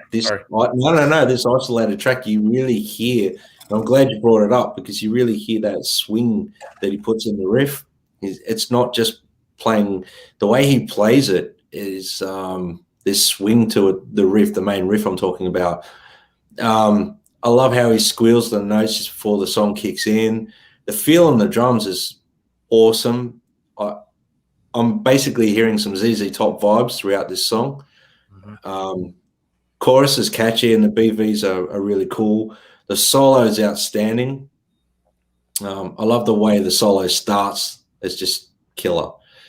If you listen to the feel on the drums and the way Ed plays the guitar riff, it's like they're locked in as one, and that's where that rhythm comes into it. I'm sure that, that they played forever together, that the riff, as soon as Ed probably started playing that riff, Alex probably knew what beat to put to it immediately, I reckon. It was just like, it was a cohesiveness. For me, the second solo is even more outrageous. I want to note how great Michael Anthony's playing on the bass in this song. The little breakdown section. Yeah. That's great. The song has so many amazing guitar sections and tricks. It's like a smorgasbord of Ed's tricks and licks in one song. 20 out of 10 for me. Whoa. There's 3 tracks on this album that are just outrageously good, and this is one of them. Yeah, look, I'm going to give this song a 10 out of 10. I have to agree with what the Rev said. It's got everything that Eddie was ever doing in one song, and it's been backed up by a pretty solid set of vocals by David Lee Roth and Michael Anthony. That breakdown is fantastic. The driving bass is just, we all talk about Michael Anthony, don't we, as an unsung component to Van Halen, as far as, his vocals and his bass playing. One of the great things about this album is that you can hear the bass, and it's fantastic. It's just sets that foundation, doesn't it? It's a great song. I would have loved to have seen this live, Kurt. I just can't believe how exciting it must have been for you to see this being played live. It's just phenomenal. I'm going to give it a 10 out of 10. I can understand why Brad would give it a 20 out of 10, because he's analyzing it in depth from a guitar player's perspective, and why not? This is the song that is going to give you everything, isn't it? And what? How many minutes? It's not 3.5 minutes or something like that. 10 out of 10. And I have to say it, hashtag never a skip. Yeah. And the dop doo dop dooby doo wah dop dop dooby doo wah. Ted was helping he helped on the vocals for that, and of course he didn't give himself credit for it. If you guys haven't read his book, he talks about that. That's correct. Yep. Yeah. Yeah, man, that was just proof that they were a party band. Their mantra was to get the girls dancing and keep them there, so everyone had a happy ending. Yeah, well, that's one thing that Simon mentions a lot when we do shows with him on the Sunday show, bro. He talks about the fact that, what's one of the most important things that you have to do if you're a band playing live? You got to have people dancing. And when you get people dancing, it's, you're doing a lot of other kind of dancing. And also the venue loves it too, because when people are dancing, they're drinking more. So it's a good thing. It's a key component. Yeah. Good point. Good point, Rev. Yep. If any of you guys follow me on Instagram, I know there's a few people out there that have been able to take part in this Remembering Edward Van Halen on Pandora and SiriusXM. Some of the people in this internet family, Rob Johnson, Johnny Bean, Caleb Rappaport, Dave Nesdahl, all those gentlemen were able to do a snippet on this show, and I'm actually number 61. So Andrew, I was going to play my audio real quick. So if you guys listen to the Remembering Eddie Van Halen on SiriusXM, you'll hear the one and only Kurt Snyder. So I'm going to play the audio real quick for you guys. Hey, this is Kurt Snyder. I'm an avid Van Halen listener. Actually, I'm a Van Halen nut. I've been a Van Halen fan, an Eddie Van Halen fan, since I was probably 6 or 7 years old. It's been integrated into my DNA and pretty much my everyday life. My top pick for a tribute to Eddie Van Halen will be from their 1978 debut album, Van Halen, the song Jamie's Crying. It's got great guitar riffs, amazing drums, and outstanding background vocals. So enjoy Jamie's Crying from 1978. Rest in peace, Eddie. There we go. So if you guys have Pandora Radio or SiriusXM Radio, check that out. And you may hear me. And you guys feel free to, there's actually a email address you could send in your request. And if it gets picked, they'll send you an email and you can do an audio. So pretty cool. That's awesome, Kurt. Yeah. So obviously my song is Jamie's Crying. Always a favorite of mine. Ever since I was a little kid. Eddie uses Ibanezdestroyer on this song. I believe they wrote it right before they went into the studio. I actually read an article, and I'm not sure if this is legit or not, or if it's a rumor, but after Eddie and Alex were in New York and they did a couple of songs for Kiss, Eddie played guitar on, what was the song? Christine 16. He wanted to have a poppy song about a female. So immediately after he got back from New York, apparently he wrote this song in Dave's basement, and they presented it to Ted, and they threw it on the album because it wasn't on the original Warner Brothers demo. So great song. It's the guitar riff, the bends, just I just fall in love with the song every time I hear it. I like the fact that Van Halen can, have that hard rock music, but then they can sing about women or relationships, and it doesn't sound too corny or cheesy like a ballad. That's kind of what I like about some of the David Lee Roth era songs that they did, where it didn't get too cheesy, but it was classy and to the point you could still listen to it while you're at a party. And of course, Alex killed it with the drums on this track. It was ripped off by Tone Loc in the 90s with the song Wild Thing. And I think Van Halen had some legal action. I don't know if any money was exchanged. All they wanted to do was be credited for the sampling. So Tone Loc gave him credit on the sampling, but Jamie's Crying is 12 out of 10 for me. Jamie's Crying. Look, I really like the drum roll into the song, the melodic solo, how it's panned on the right. Yeah.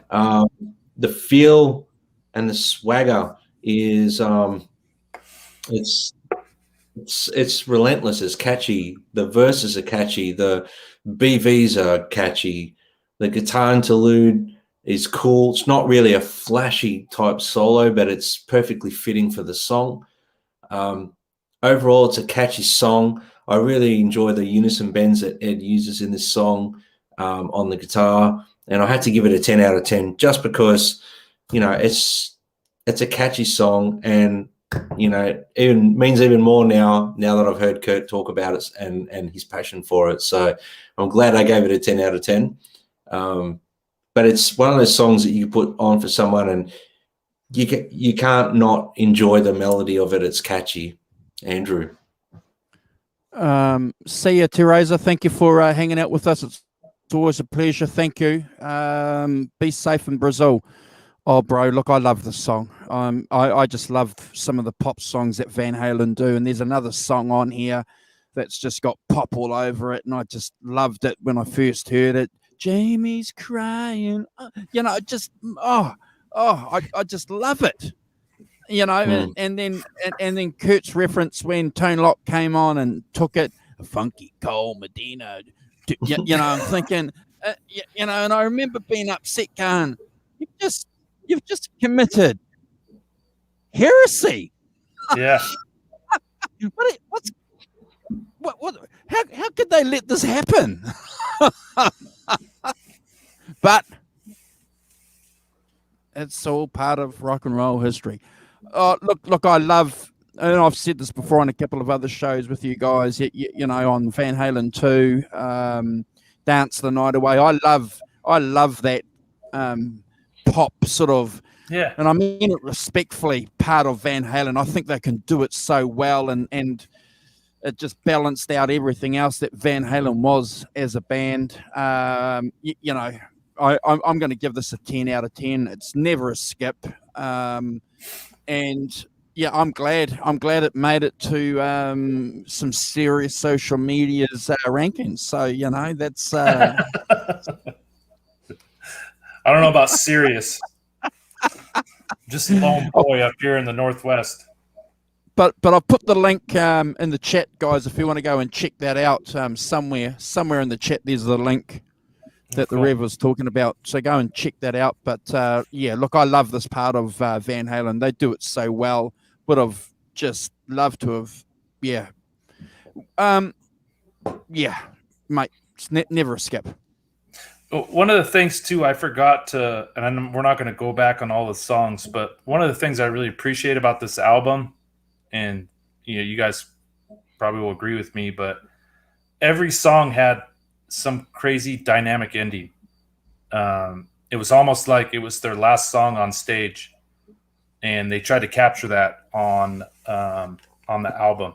And each one kind of had a unique, different ending, and it was cool the way they did that versus just fading out. I think they faded out one song on the whole album. Got another 40K nut. This is special language. This is something for just Robot Switch and I, mate. We're just having a separate conversation here while you guys are talking about Van Halen. Sorry. Back to the show. Hey, Andrew, how about you get focused on our show again, buddy? Oh yeah. Hey, sorry. Lock it up, Robot Master Switch and Andrew. I'm back on point. There you go. Well, let's go back to the Phase 90. The Phase 90 and the Frankie. Brad, I wrote down here, sounds like a helicopter with chainsaws for rotors. Yes. The beginning of Atomic Punk.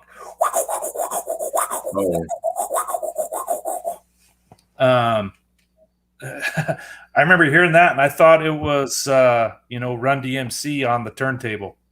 No idea that, Eddie was just gently rubbing his palm up against the strings in the bridge. No idea. Cool. No idea at all. We had no idea.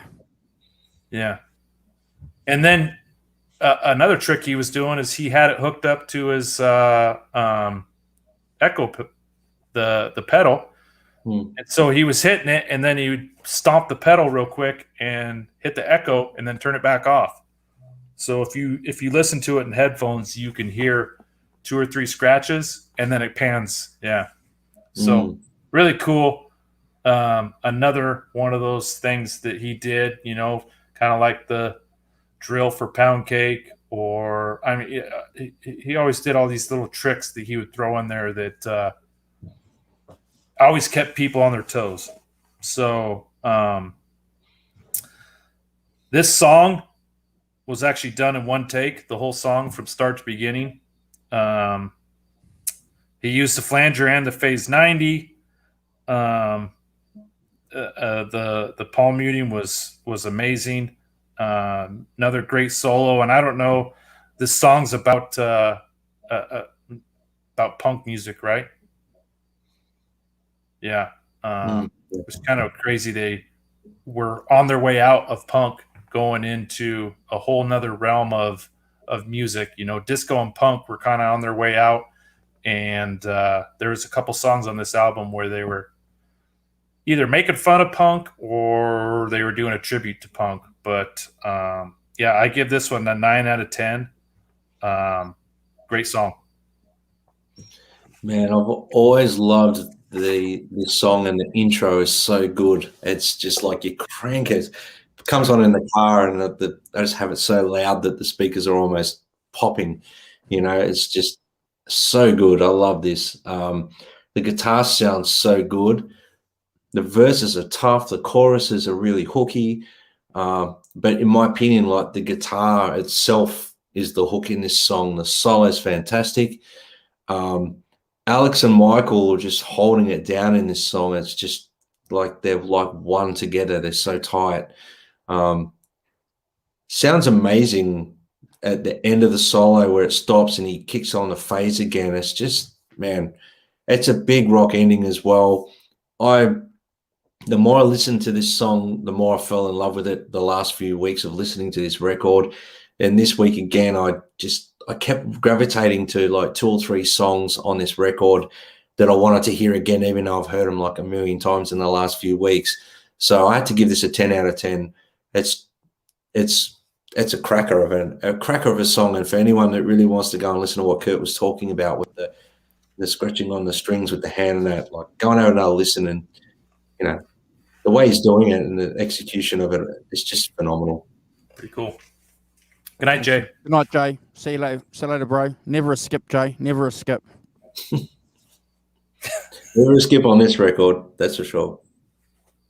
Look, bro, I've gone through stages through my listening career with this song. There were periods where I loved this song, and there were periods where I skipped it because, I just didn't want to hear that harshness. I wasn't interested in listening to that abrasiveness that song has. But I certainly do remember sitting down, having discussions with my friends, trying to work out how the heck, what are these sounds? So if you told us or shown me back then that this was just done on a guitar with palm muting, we would have, I don't know what my friends and I, would have. But I don't think we thought that it was done with a guitar. I think Kurt's hit the nail on the head. We thought maybe there was some studio trickery going on there. Yeah. Look, I've gone through periods where I've loved the song and I haven't liked it. I'm going to give the song a 9 out of 10. I can't add more than what the Rev has already added as far as the effects go, because it's great. Go and listen to a lot of these songs, because I know people ditch them as far as listening this album with headphones, and some people either support it or they're not supporters of it. But I'm a firm believer of listening to a lot of these albums in headphones, and then you get a different appreciation. I'm glad that you pointed out the fact that it's another trick that Eddie was doing, and isn't it interesting that these tricks were even on the first album? I know, and KXM Rock talks about the end of this atomic punk, And Brad, you know, the dun dun where he hits the whammy bar, dun dun the atomic punk. Yeah. Oh, it's awesome. It's awesome. It's the last Hey, Caleb. 60 seconds. Incredible guitar riffs on that song. Yeah. On the outro. Unreal. It's unreal, man. Hey, Caleb. What's up, Caleb? All right. So what's after that? Feel Your Love Tonight? Mm-hmm. This is another song he played the Ibanezdestroyer on. Sounds like he uses Echoplex as well. There was a few overdubs on this one. I think there was only 2 or 3 songs that they did overdubs. To me, this was like the beginning of 80s hair metal. A lot of future music was going to be written and played around kind of the foundation of this song. Ross lyrics about hot women, nasty guitar riffs, sweet background melodies and harmonies. They're telling a story about driving around in their car. To me, this is just one of those songs where I think Eddie comes in with his trickery and riffs that no one has heard before. And so it just takes a badass song and puts it up to another echelon. The solo is nasty, and I give it a 10 out of 10. Incredible harmonies with the whole band. I mean, all these guys were singing on this album. You know, Michealanthony was a key part of it, but you know, it was true 4-part harmony throughout this album. And I know you guys and me as well are Beatles fans, and to me, it was inspiring. You know, they were inspired by the Beatles and Dave Clark 5, and you could hear it in some of these songs, like this one. Man, I'm glad you brought up the Beatles reference, because, like, I always believed that their harmonies and their vocal approach was very Beatles, Beach Boys. They went for that vibe 100%. You know, and the melodies they wrote for their harmonies, especially, like, there's a vocal melody and then there's the BV melody underneath it. So they work together so well. They complement each other. Just the way they wrote was phenomenal. There's just I mean, this is a great driving song, in my opinion. It's got that the riff is real catchy. The vocal melody is just, it's a hook, you know. You can't not enjoy the vocal melody. The chorus is memorable. The last part, Brad, at the very end, the acapella, you find yourself singing along with it. Yeah, you can't help it. It's just, even if you only heard like, let's just say you just heard the song for the first time, you'd be singing along with it by the end of the song, is what I'm saying. VVs, like you noted, are great. The bass playing, like Michealanthony, there's some really cool moving bass parts. The solo with the phase is great. I always love when Ed played rhythm guitar under the lead guitar parts, like when he would put a rhythm guitar, which is there. And the outro is really cool. I gave this a 10 out of 10 as well. And it's a great song. And you could play this to someone who doesn't know Van Halen and say, this is what Van Halen were like in this period. And it gives a good essence of what they were at. You wouldn't play it to your mom, though, because you're getting funny in the back of your car. Yeah, well, that's, you know, you don't talk about playing some of these songs to your family members. You're talking about playing them to your mates, yeah? That's right. That's right. Or some women. Well, that too. Andrew. Oh, look, guys, you know, if I skipped Atomic Punk, it was to get to this song. I just love that opening riff. And when David Lee Roth goes, all right, you know, and he's singing, it's one of his best vocal performances. And it's obviously because, as my co-hosts have said, you know, the background vocals are just there, just adding that spice, you know, that olive oil and salt and pepper that you need to the steak just to give it that bit of flavor. And, you know, I just think it's a nice piece of meat to bite into. I love it. The lyrics are great, you know. I tell you, honey, you're the prettiest girl I know. It's just fantastic. A lot of guys love this song because they can play it and they can go up to the girl and dance in front of the girl and say, hey, this is the song I'm singing for you, but I'm doing the dance moves, you know. Love it. I can't wait to feel your love tonight. Love tonight. You know. We love the song for a lot of reasons. You guys, and I'm not going to be sorry about the fact that I just love, and I'm going to keep saying it, I love this pop aspect that Van Halen have. It's great. It's great, and you know they've carried this right through. It's the key, I think, to why they're so good as a band. I love it. 20 out of 10. Yeah. Ooh, all right. That opening riff, you know, I love it. Love it. It's melodic. It's awesome. Yeah. All right. Another good one for me. Little Dreamer. I think Fruitcake Tony talks about David Lee Roth vocals.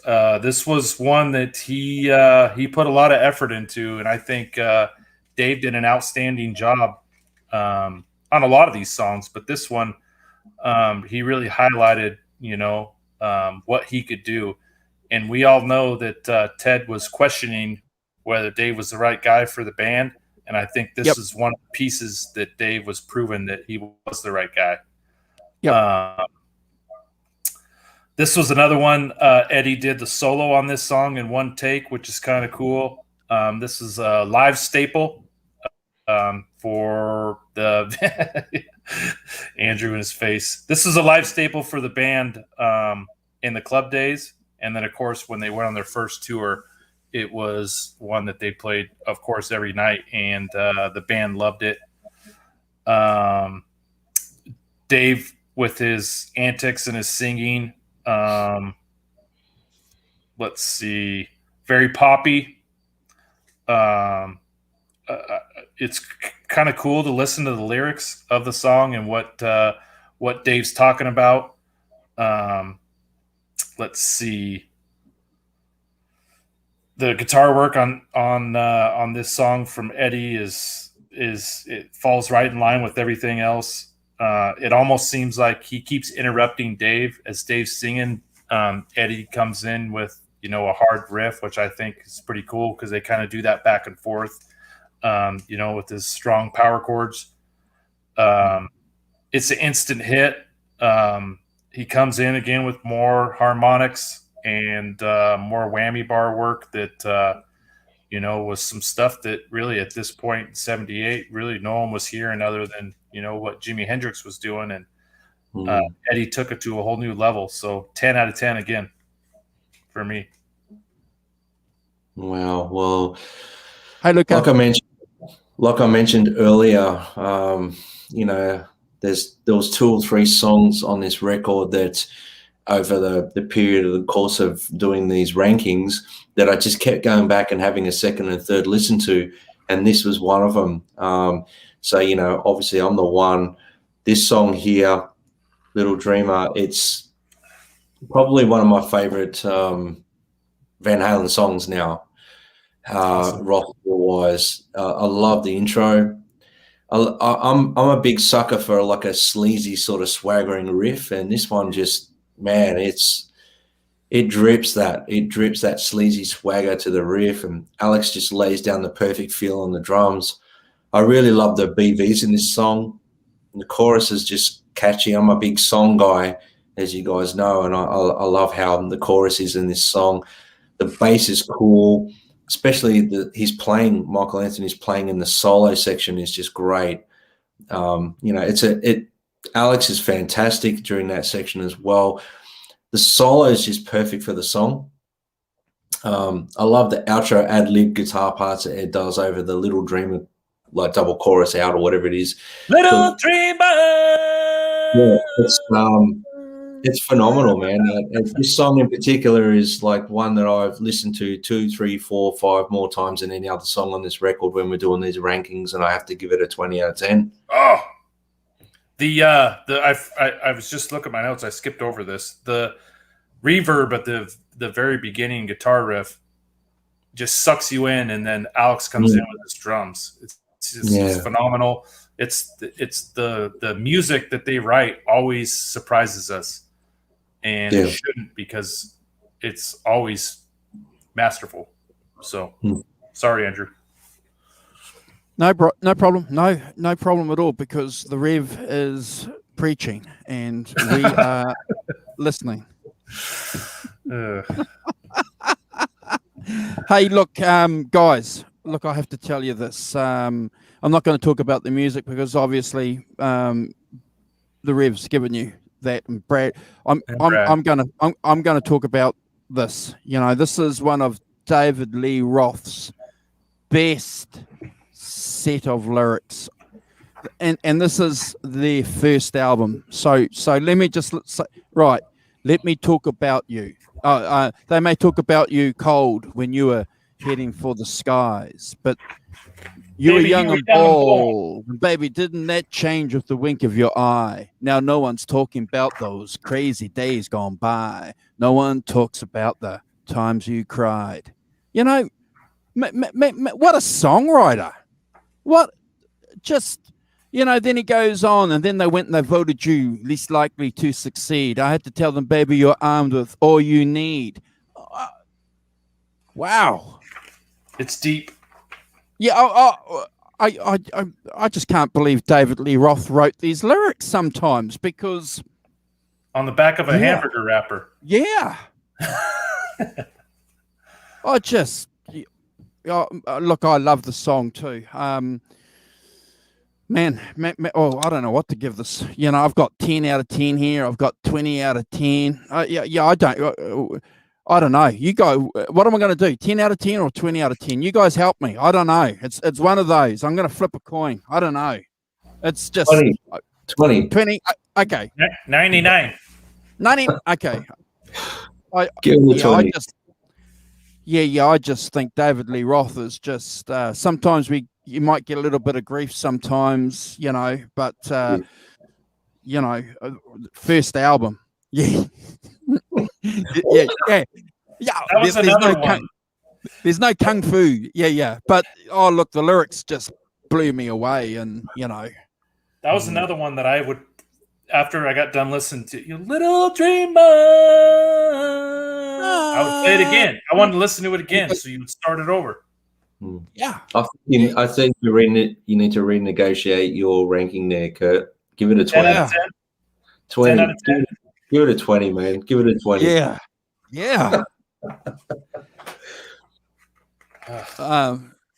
Okay. 20 out of 10. I just...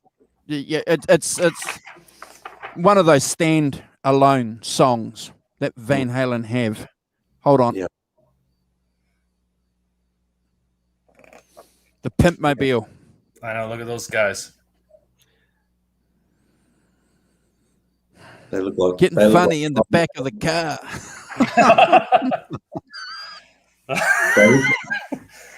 They look like trouble in that picture, man. They look like they're up to no good. Yeah, and one quick one I'll show you. I was kind of going through. This is one of my favorites. Is Cobra Kai still in here? I think so, lurking. Yeah, wow. Day in the Green. Eddie's playing the Ibanezdestroyer. Wow. I mean, huge crowd. It's a cool one. Wow. Some of the cool shots from that 78 tour. You see Eddie's, what do I want to call it? His rhythm. And it's like he shuffles his way over next to Alex's drum set, and he starts tapping his foot as he's playing, and he just starts getting in a groove, and he's playing along, and it's just like they're connected it with umbilical cords. It's incredible. Watch the Fresno show in 78 and just watch Eddie. He's just a little, 5'9", 5'10", whatever he is, just white shoes, dancing around, and his foot's just going ding, ding, ding, ding, ding, ding, ding, ding, and he's playing. It's just incredible. Yep. All right, let's move along to Ice Cream Man.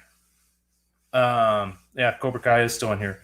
So some of you guys know I told you guys earlier, I come from a musical family. My oldest brother had a band growing up, a high school band called Iron Horse. They played Ice Cream Man and Beautiful Girls was in their set list. And I thought this song was theirs. Ice Cream Man. Oh, it's Iron Horse. And then when I get the tape and I listen to it, I'm like, oh, this isn't Iron Horse. This is Van Halen. So immediately it was like one of my favorite songs. A couple weeks ago when we talked about the recording of this album, Dave, before they went into the studio, he went to Pasadena Community College and he took a musical vocal class. And part of his finals is he had to do 5 songs in front of the class. And one of them was Ice Cream Man. Originally was written by, I thought I had it written down here. John Brim wrote the song. Have you guys ever heard the original? Not for a long time. Yeah, I don't think I've ever heard it. I've never listened to it. Yeah. I know this is a family show, but the old wise tale is that this Ice Cream Man song is an innuendo for, it's a sexual innuendo. Stop me when I'm passing by. I got push-ups, peanut butter cups, the whole 9. Anyway, this is a rocker. I love the beginning. If you guys have seen any of the old live footage, Dave does the open chord acoustic at the beginning of the song with the Dave sickle, and then the band comes in with the swing. Brad, we talk about the ZZ Top swing. This totally has that swing. Yeah. That's in more words too. Yep. Yeah. I think it's cool because it starts out with Dave and then the band kicks in and like they're all joined in and they're all in. And definitely one of the top 5 solos for Eddie ever. I couldn't even dream or begin to dream to play this, but if you guys see pictures of Eddie where he's got his guitar up in the air and he's got his fingers totally stretched out, more than likely he's playing Ice Cream Man, the solo. Yeah. Yeah, I love this song. I give it a 11 out of 10. Well, for me, it's that blues influence there. Dave, the way he starts the song with that little shuffle, and then the band kicks in. When the band does kick in on my notes here, it just reminds me of very early ZZ Top. The solo is the highlight for me in this song, without a doubt. I love the phase on the solo as well. If you concentrate on what Alex and Michael are doing during the solo, which is pretty hard to do because you're always focused on Ed, but if you concentrate on what Alex and Michael are doing during the solo, you can really hear how amazing they were and how well they played together. There's some amazing rhythm section work going on there. So revisit that if you haven't sort of concentrated on that. It's a cool outro. Look, I had to give the song a 9 out of 10, just in context of, but if I was to rate it on guitar solo alone, it would have to be a 10 out of 10. So that was my dilemma. I just have to highlight Warren. He wants to know, does anyone else think the Reverend likes Van Halen? I told him to look at my back wall. No, when you were talking, I put that comment up and I went, Warren, Brad and I both went. Did? Yeah, we did it behind your back, bro. we My wife thinks I'm like obsessed. I got peanut butter cups and push-up cups too. And all these flavors are guaranteed to satisfy. Look, guys, you know, I always thought it was clever that an acoustic kind of song was jammed in there. It was great, wasn't it? You know, and I always thought for a long time that Van Halen were the guys that started it all, because, you know, from after that period, everyone was throwing in an acoustic number. But in fact, you know, it does go back in rock and roll history. You know, there were acoustic, you know, Led Zeppelin did it, you know, and Deep Purple, you know, a few other bands had that acoustic vibe going. I'm a blues man. I always gave the song a high ranking, but in the context of the other songs, I'm going to give this song a 9 out of 10, just because you know it's I'll leave it at that because I might get myself into trouble. So 9 out of 10, but it's never a skip.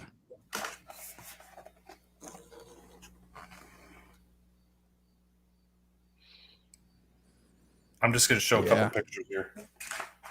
Hold on. Look at this, Brad. Oh, wow. This ball. But hold on. There's more.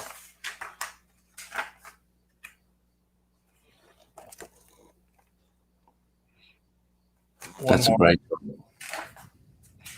Yeah, look at this one.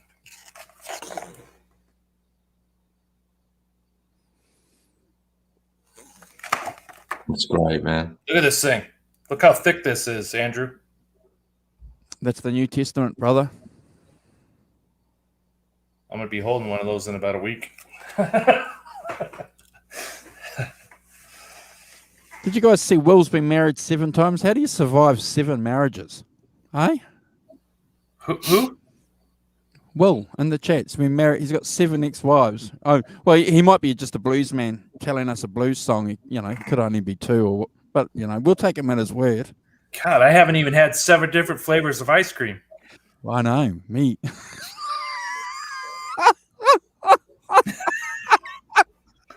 Push-ups too. I know, there's a shark.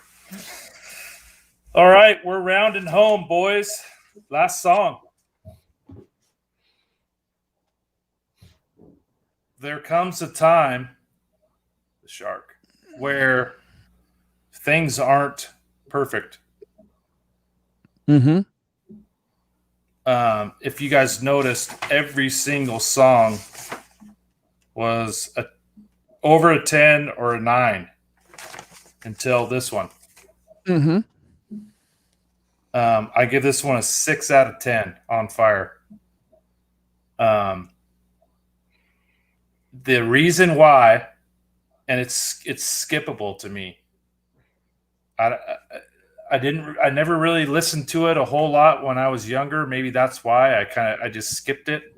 I think it was the last song on the tape, but it's not the last song on the vinyl, right?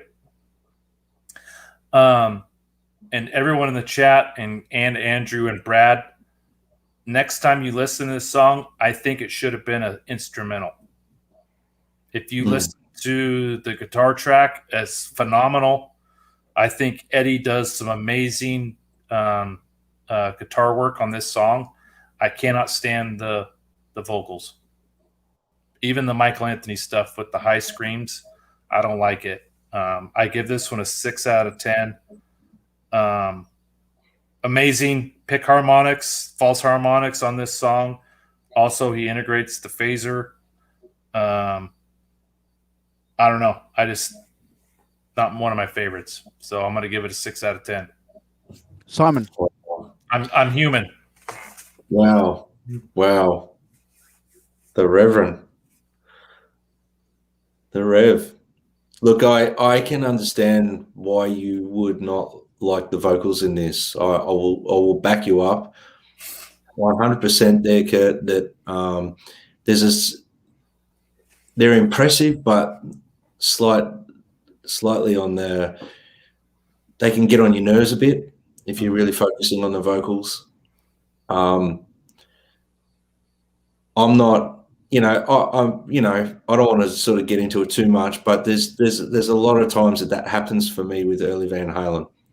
But I get around it because I've put it in era categories, and that's just how I see Van Halen. But for me, I think it's a tough last song. I love the riff. In in this song, I can really hear a Black Sabbath influence. I don't know if you guys can hear that.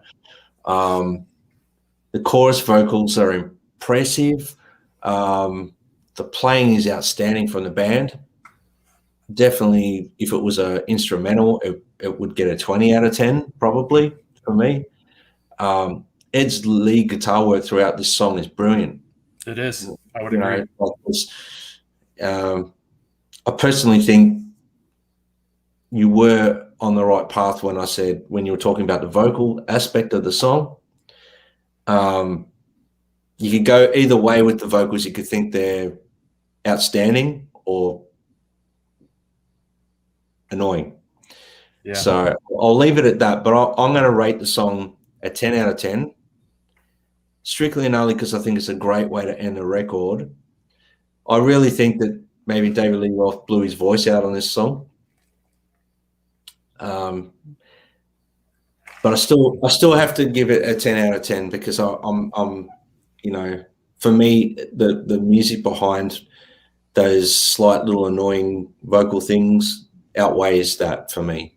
But that's just me. I'm ranking it as, my position on the album, and it's almost like a never a skip album for me. Yeah, I mean, for me, there's nothing under 5. 6 out of 10 is still a pretty decent score.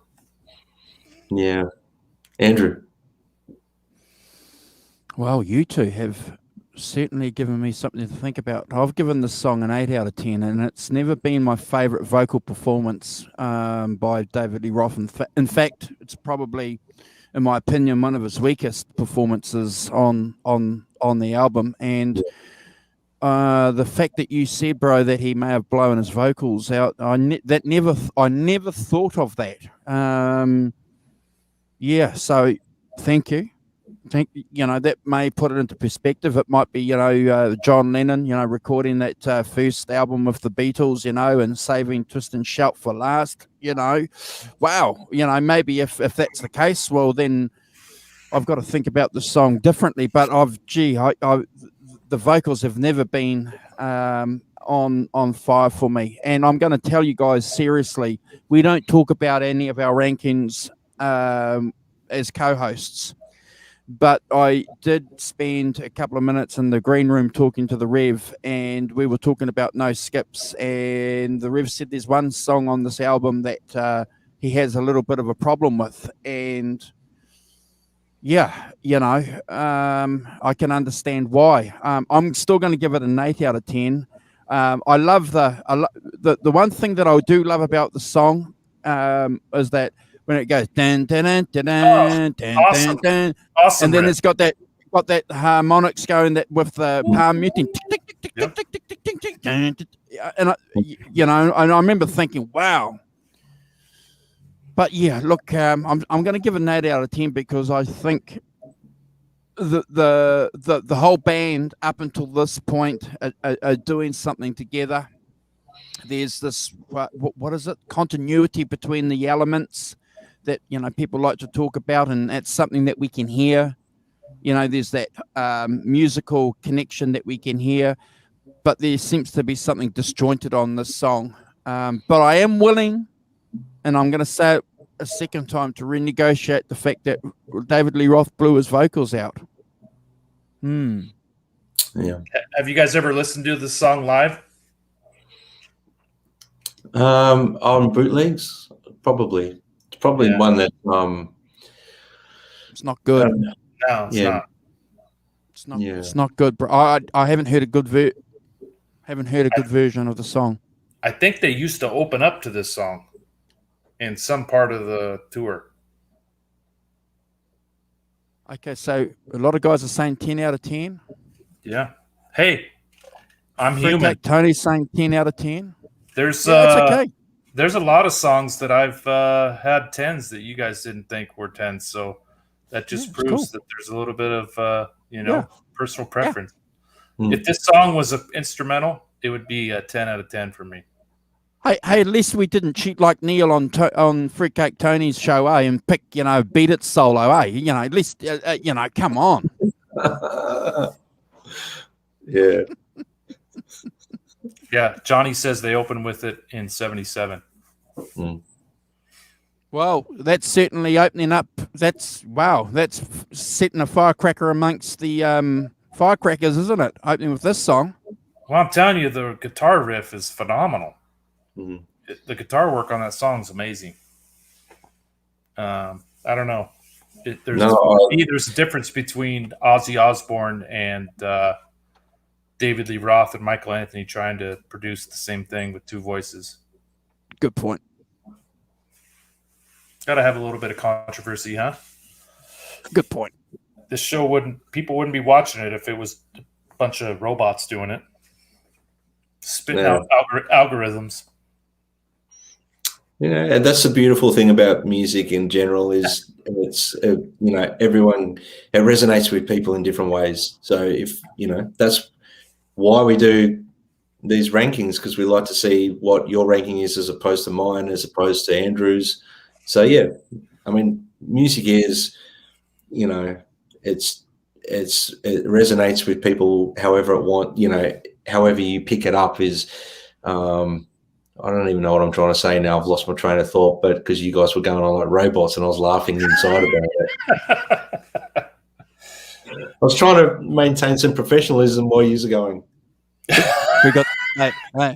We got the robot move going down, brother. Not as good as Master Switch, though. What I was trying to say, though, is obviously music resonates with people in different ways, and it's okay to not like something. Yeah. While we have a few people in the chat, is there anything, now that we're done with the albums, is there anything that you guys would like for us to rank as far as Van Halen goes? We had talked about doing Live Without a Net and Right Here, Right Now. I actually made the suggestion to Andrew the other day about doing the Smithsonian interview. Just deep diving in now that we've done all the albums. You guys have any suggestions on things that we could possibly deep dive? I'd like to do all the songs that have come out that weren't on albums. That Van Halen, Volume 1. There's some nice songs on Volume 1, and also on the Best of Both Worlds. Best of Both Worlds, there's a couple of songs that they did with Sammy on there too that need to be negotiated and discussed. Yep. 100%. 100%. Rank some bootlegs. Yep. Johnny, we'll rank your looks right now. You're a 10 out of 10, never a skip.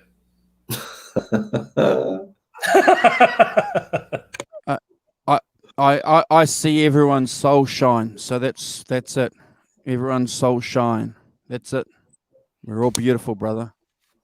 Simon's asking about my guitar, and I think Fruitcake Tony asked about it as well. As I talked about it at the beginning of the show. I showed some. This is my stage. I'm in the middle. I just clear coated it, and I'm going to try to put the neck on tomorrow. So a little bit, I would say about 5 days from being done. Awesome. Yeah. Look, we're coming back in a fortnight with another show. We'll get together, guys, the three of us, and we'll nut out our program. And if you do take an opportunity to check out the Rev here, because he'll announce any future show there. Instagram, there he is, Curtis 5150, and Brad. You can follow Brad there as well. Brad Cook Music, Instagram, easy. We'll have a topic for the show when we decide what we're going to do, because we need to sort of get together and sort that out so that we can prepare and have some homework ready. There's a couple of other things before we go. Brad's going to talk about something that he was doing on Instagram, and the Rev is going to talk about an event that he ditched us for last week. Oh, yeah. Yeah. Now I know that the Rev, it's a bit late there, Rev, so you can be as brief or as in depth as you want. We could do a whole show based on what you learned there, Rev, if you wanted to. Yeah, that's what I'm thinking. Okay. So you guys know in the chat, we'll do a little teaser. Last weekend, okay, then. Do a teaser then. I spent 9 hours with Tom Weber in Portland. I had dinner with him, watched him set up about 17 guitars. He set up my 5150. I was going to talk about pretty much all the stories he told, the things we talked about. Yeah. Shall we do that then for the next show? Shall we? Okay. So don't say anything then here, because we have heard some of the nuggets that the Revs heard, and you guys need to check it out. So we don't have a problem with the Revs long-term memory, because he will retain it. Trust me, and he's written everything out in triplicate, so he knows he's got it all. So I think if we come back and spend a couple of hours doing that show, because I've got some questions I want to ask you about that, and I'm sure Brad has too. Yeah. So let's do that then. We'll come back and you can talk about that show, because I think that's going to be enlightening. Yeah. And can I just say, Kurt, the reason I think we should do it as a single show on its own is because everyone in the chat might be able to learn something from it and get involved and actually ask you some questions that you might be able to remember as well. So we'll make it a very interactive episode. You right there, Andrew? I got a whole toolkit here of recommended Tom Weber tools that I want to like tear into and show all you guys everything. So I really think it's going to be a gold nugget show for everyone that needs. Every guitarist that's like got a Floyd Rose or into Van Halen guitars. This is the episode for you.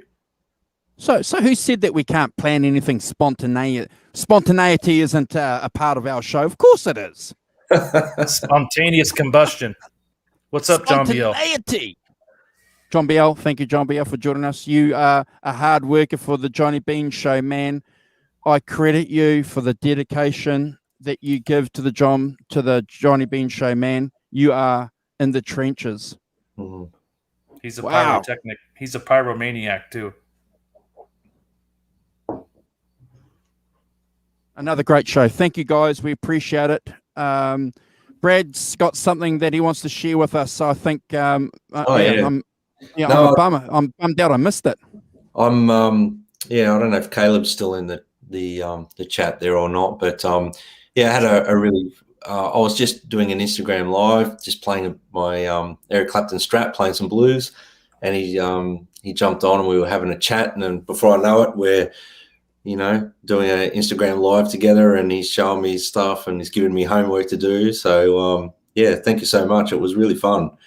And I don't know, Kurt jumped into the chat part of it, and so what did you think, Kurt? It's just a credit to how good Caleb is, isn't he? He's fantastic.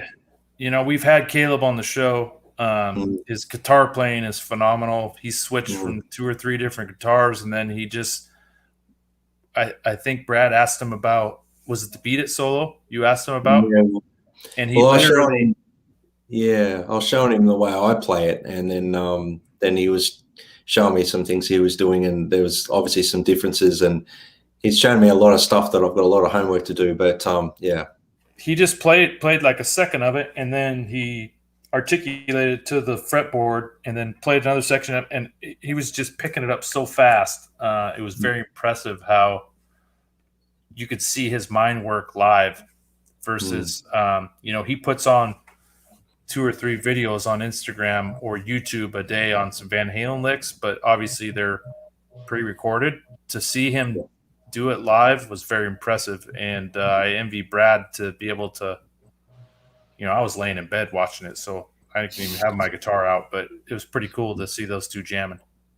We need to get Nerd Halen back for another show. He did say that he would come back and join us too, didn't he, guys, when he jumped on and had that impromptu hour with us. So after he's had a couple of gigs, we should get him on, and then he can talk to us about his gigs. What do you guys reckon? Yeah, 100%. But Caleb, if you check this out or you're still in the chat, mate, thank you so much. That was really great. Walked away inspired. there was two ways I could have taken that. I probably could have hung my guitar up forever, but I walked away inspired. So thank you. And can you guys answer one question? How come some girls with big kahunas play guitar badly and have like 280,000 followers, and guys who are really good guitar players might not even have 1,000? How does that work? It's all about the scenery. Oh, okay. Apparently it's all about. Apparently it's all about the jiggle, Andrew. Okay. I'm just a gigolo, and everywhere I go. Just a good friend of ours sent us a clip of we were just having this conversation, weren't we, about and it's all credit to anyone that's going to get up and play a guitar. Don't get me wrong, we're not knocking the guitar playing, but it's just interesting how a really hot guitar player can barely get 1,000 subscribers, and then the scenery girls get 350,000 followers. I think Johnny Bean, he's been doing Twitch in the hot tub. Damn! Really? No. That's kind of an inside joke between him and Robot Master Switch. There's a girl that does it. She does a show in the in her hot tub. Like what are we missing? Oh my God! Okay, that's the 5150 show is kindly brought to you from our bathrooms. Okay. I'm cooking top ramen in the hot tub. Guys, I've got a gold nugget show. I reckon we should do the hot tub special, and we sit in our bathtubs with bubbles. we talk about Van Halen sexy songs like Hot for Teacher and things. Feel Your Love Tonight. Oh my gosh. Never skip. Never skip. Never skip. Oh God. Oh my God. Now we're at the delirious point of the show where we just, start waffling and laughing and joking about stupid things. Oh, look, seriously though, guys, it's been a pleasure. We want to do a special shout out to a couple of people, to Steve Anderson, the Rum Meister. Yeah. Because we wouldn't be here 6 months later. Steve Anderson, the Rum Meister, touched base and said, to Brad and I, after we got together after Eddie passed, and we just jumped on and we just did our get together tribute show for Eddie Van Halen, and that was pretty good. After Brad had been doing a couple of shows with us, he touched base and said, "Hey guys, you guys seem pretty good. How about we do something regular?" And we thought, yep, why not? So we did a couple of shows. Unfortunately, the Rum Meister had business plans and work got in the way of him being able to be a regular on the show. So we had Kurt on, and we made a decision quickly that we wanted to continue doing it because all of us enjoyed doing it, and we thought that it would be cool. So we carried on. 6 months later, we're here on the 12th of June, and we've done all the Van Halen records. So it's been a pleasure to be part of it with the Rum Meister and Brad. You guys, I know how much work you both have put into these shows. I know, because I've been there with you guys. And I just want to thank you both for the hard work and the dedication that you've not only given myself, but everybody in the chat. Top marks, and God bless you both, because you guys are awesome. Since we're done with the Van Halen albums, this is my last show. Okay. Whoa, what a legacy. What a legacy. No, I'm joking. I wouldn't do that. Robot Master Switch says this girl in the hot tub with the live streams, she has 10,000 views. He's going to check it out and let you know what he finds.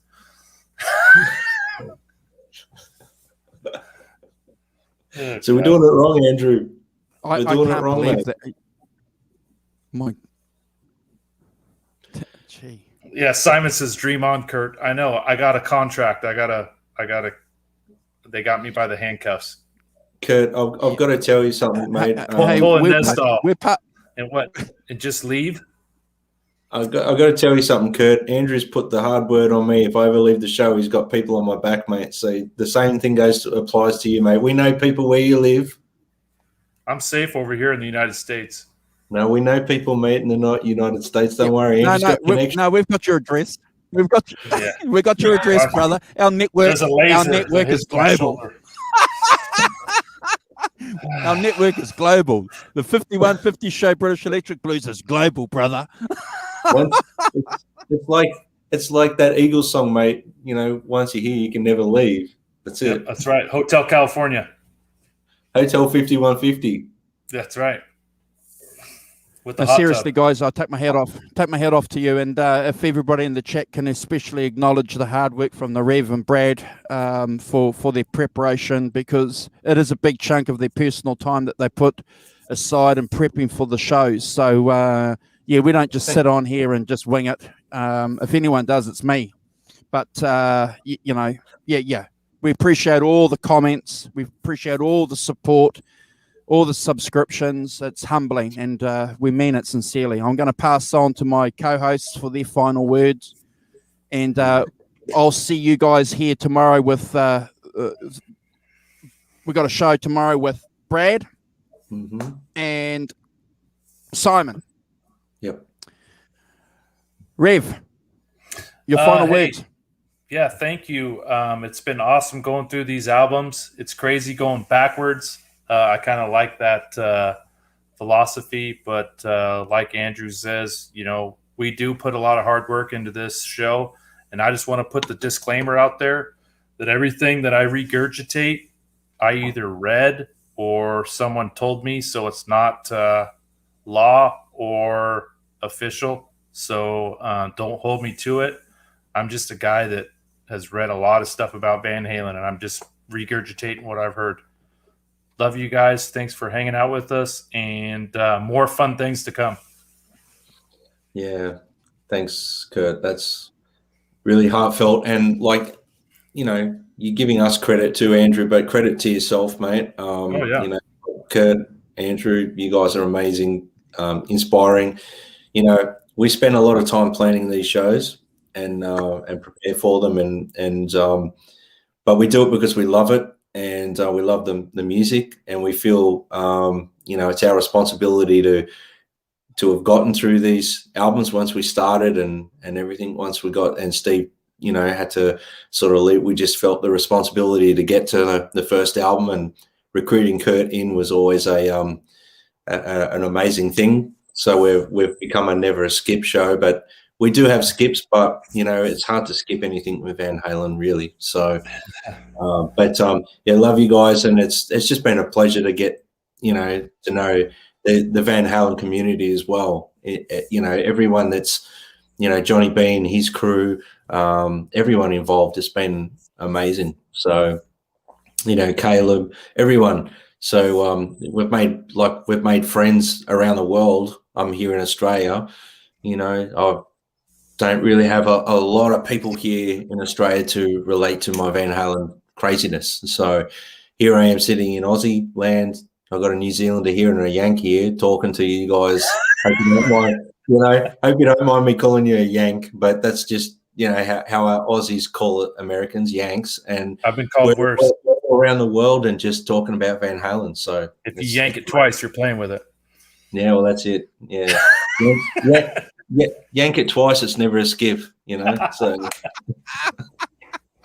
but yeah, it's a heartfelt message here, guys, and thank you everyone in the chat for, like, we would just be doing this without you guys anyway, and it's just a pleasure to have you guys part of this, and getting to know everyone in the chat. It's really cool. Yeah. Well said, Brad. Yeah. Well said. And this guy here, especially. Yep. The man. Yeah. All right. We're out here. We're out here, guys. We want to wish you well. Yeah. And Warren, good to see you, buddy, in the chat. And thanks for sticking around. And, yeah, we acknowledge you're an Aussie Van Halen nut too. So Yeah. All right. I got to go take Pep out on a walk.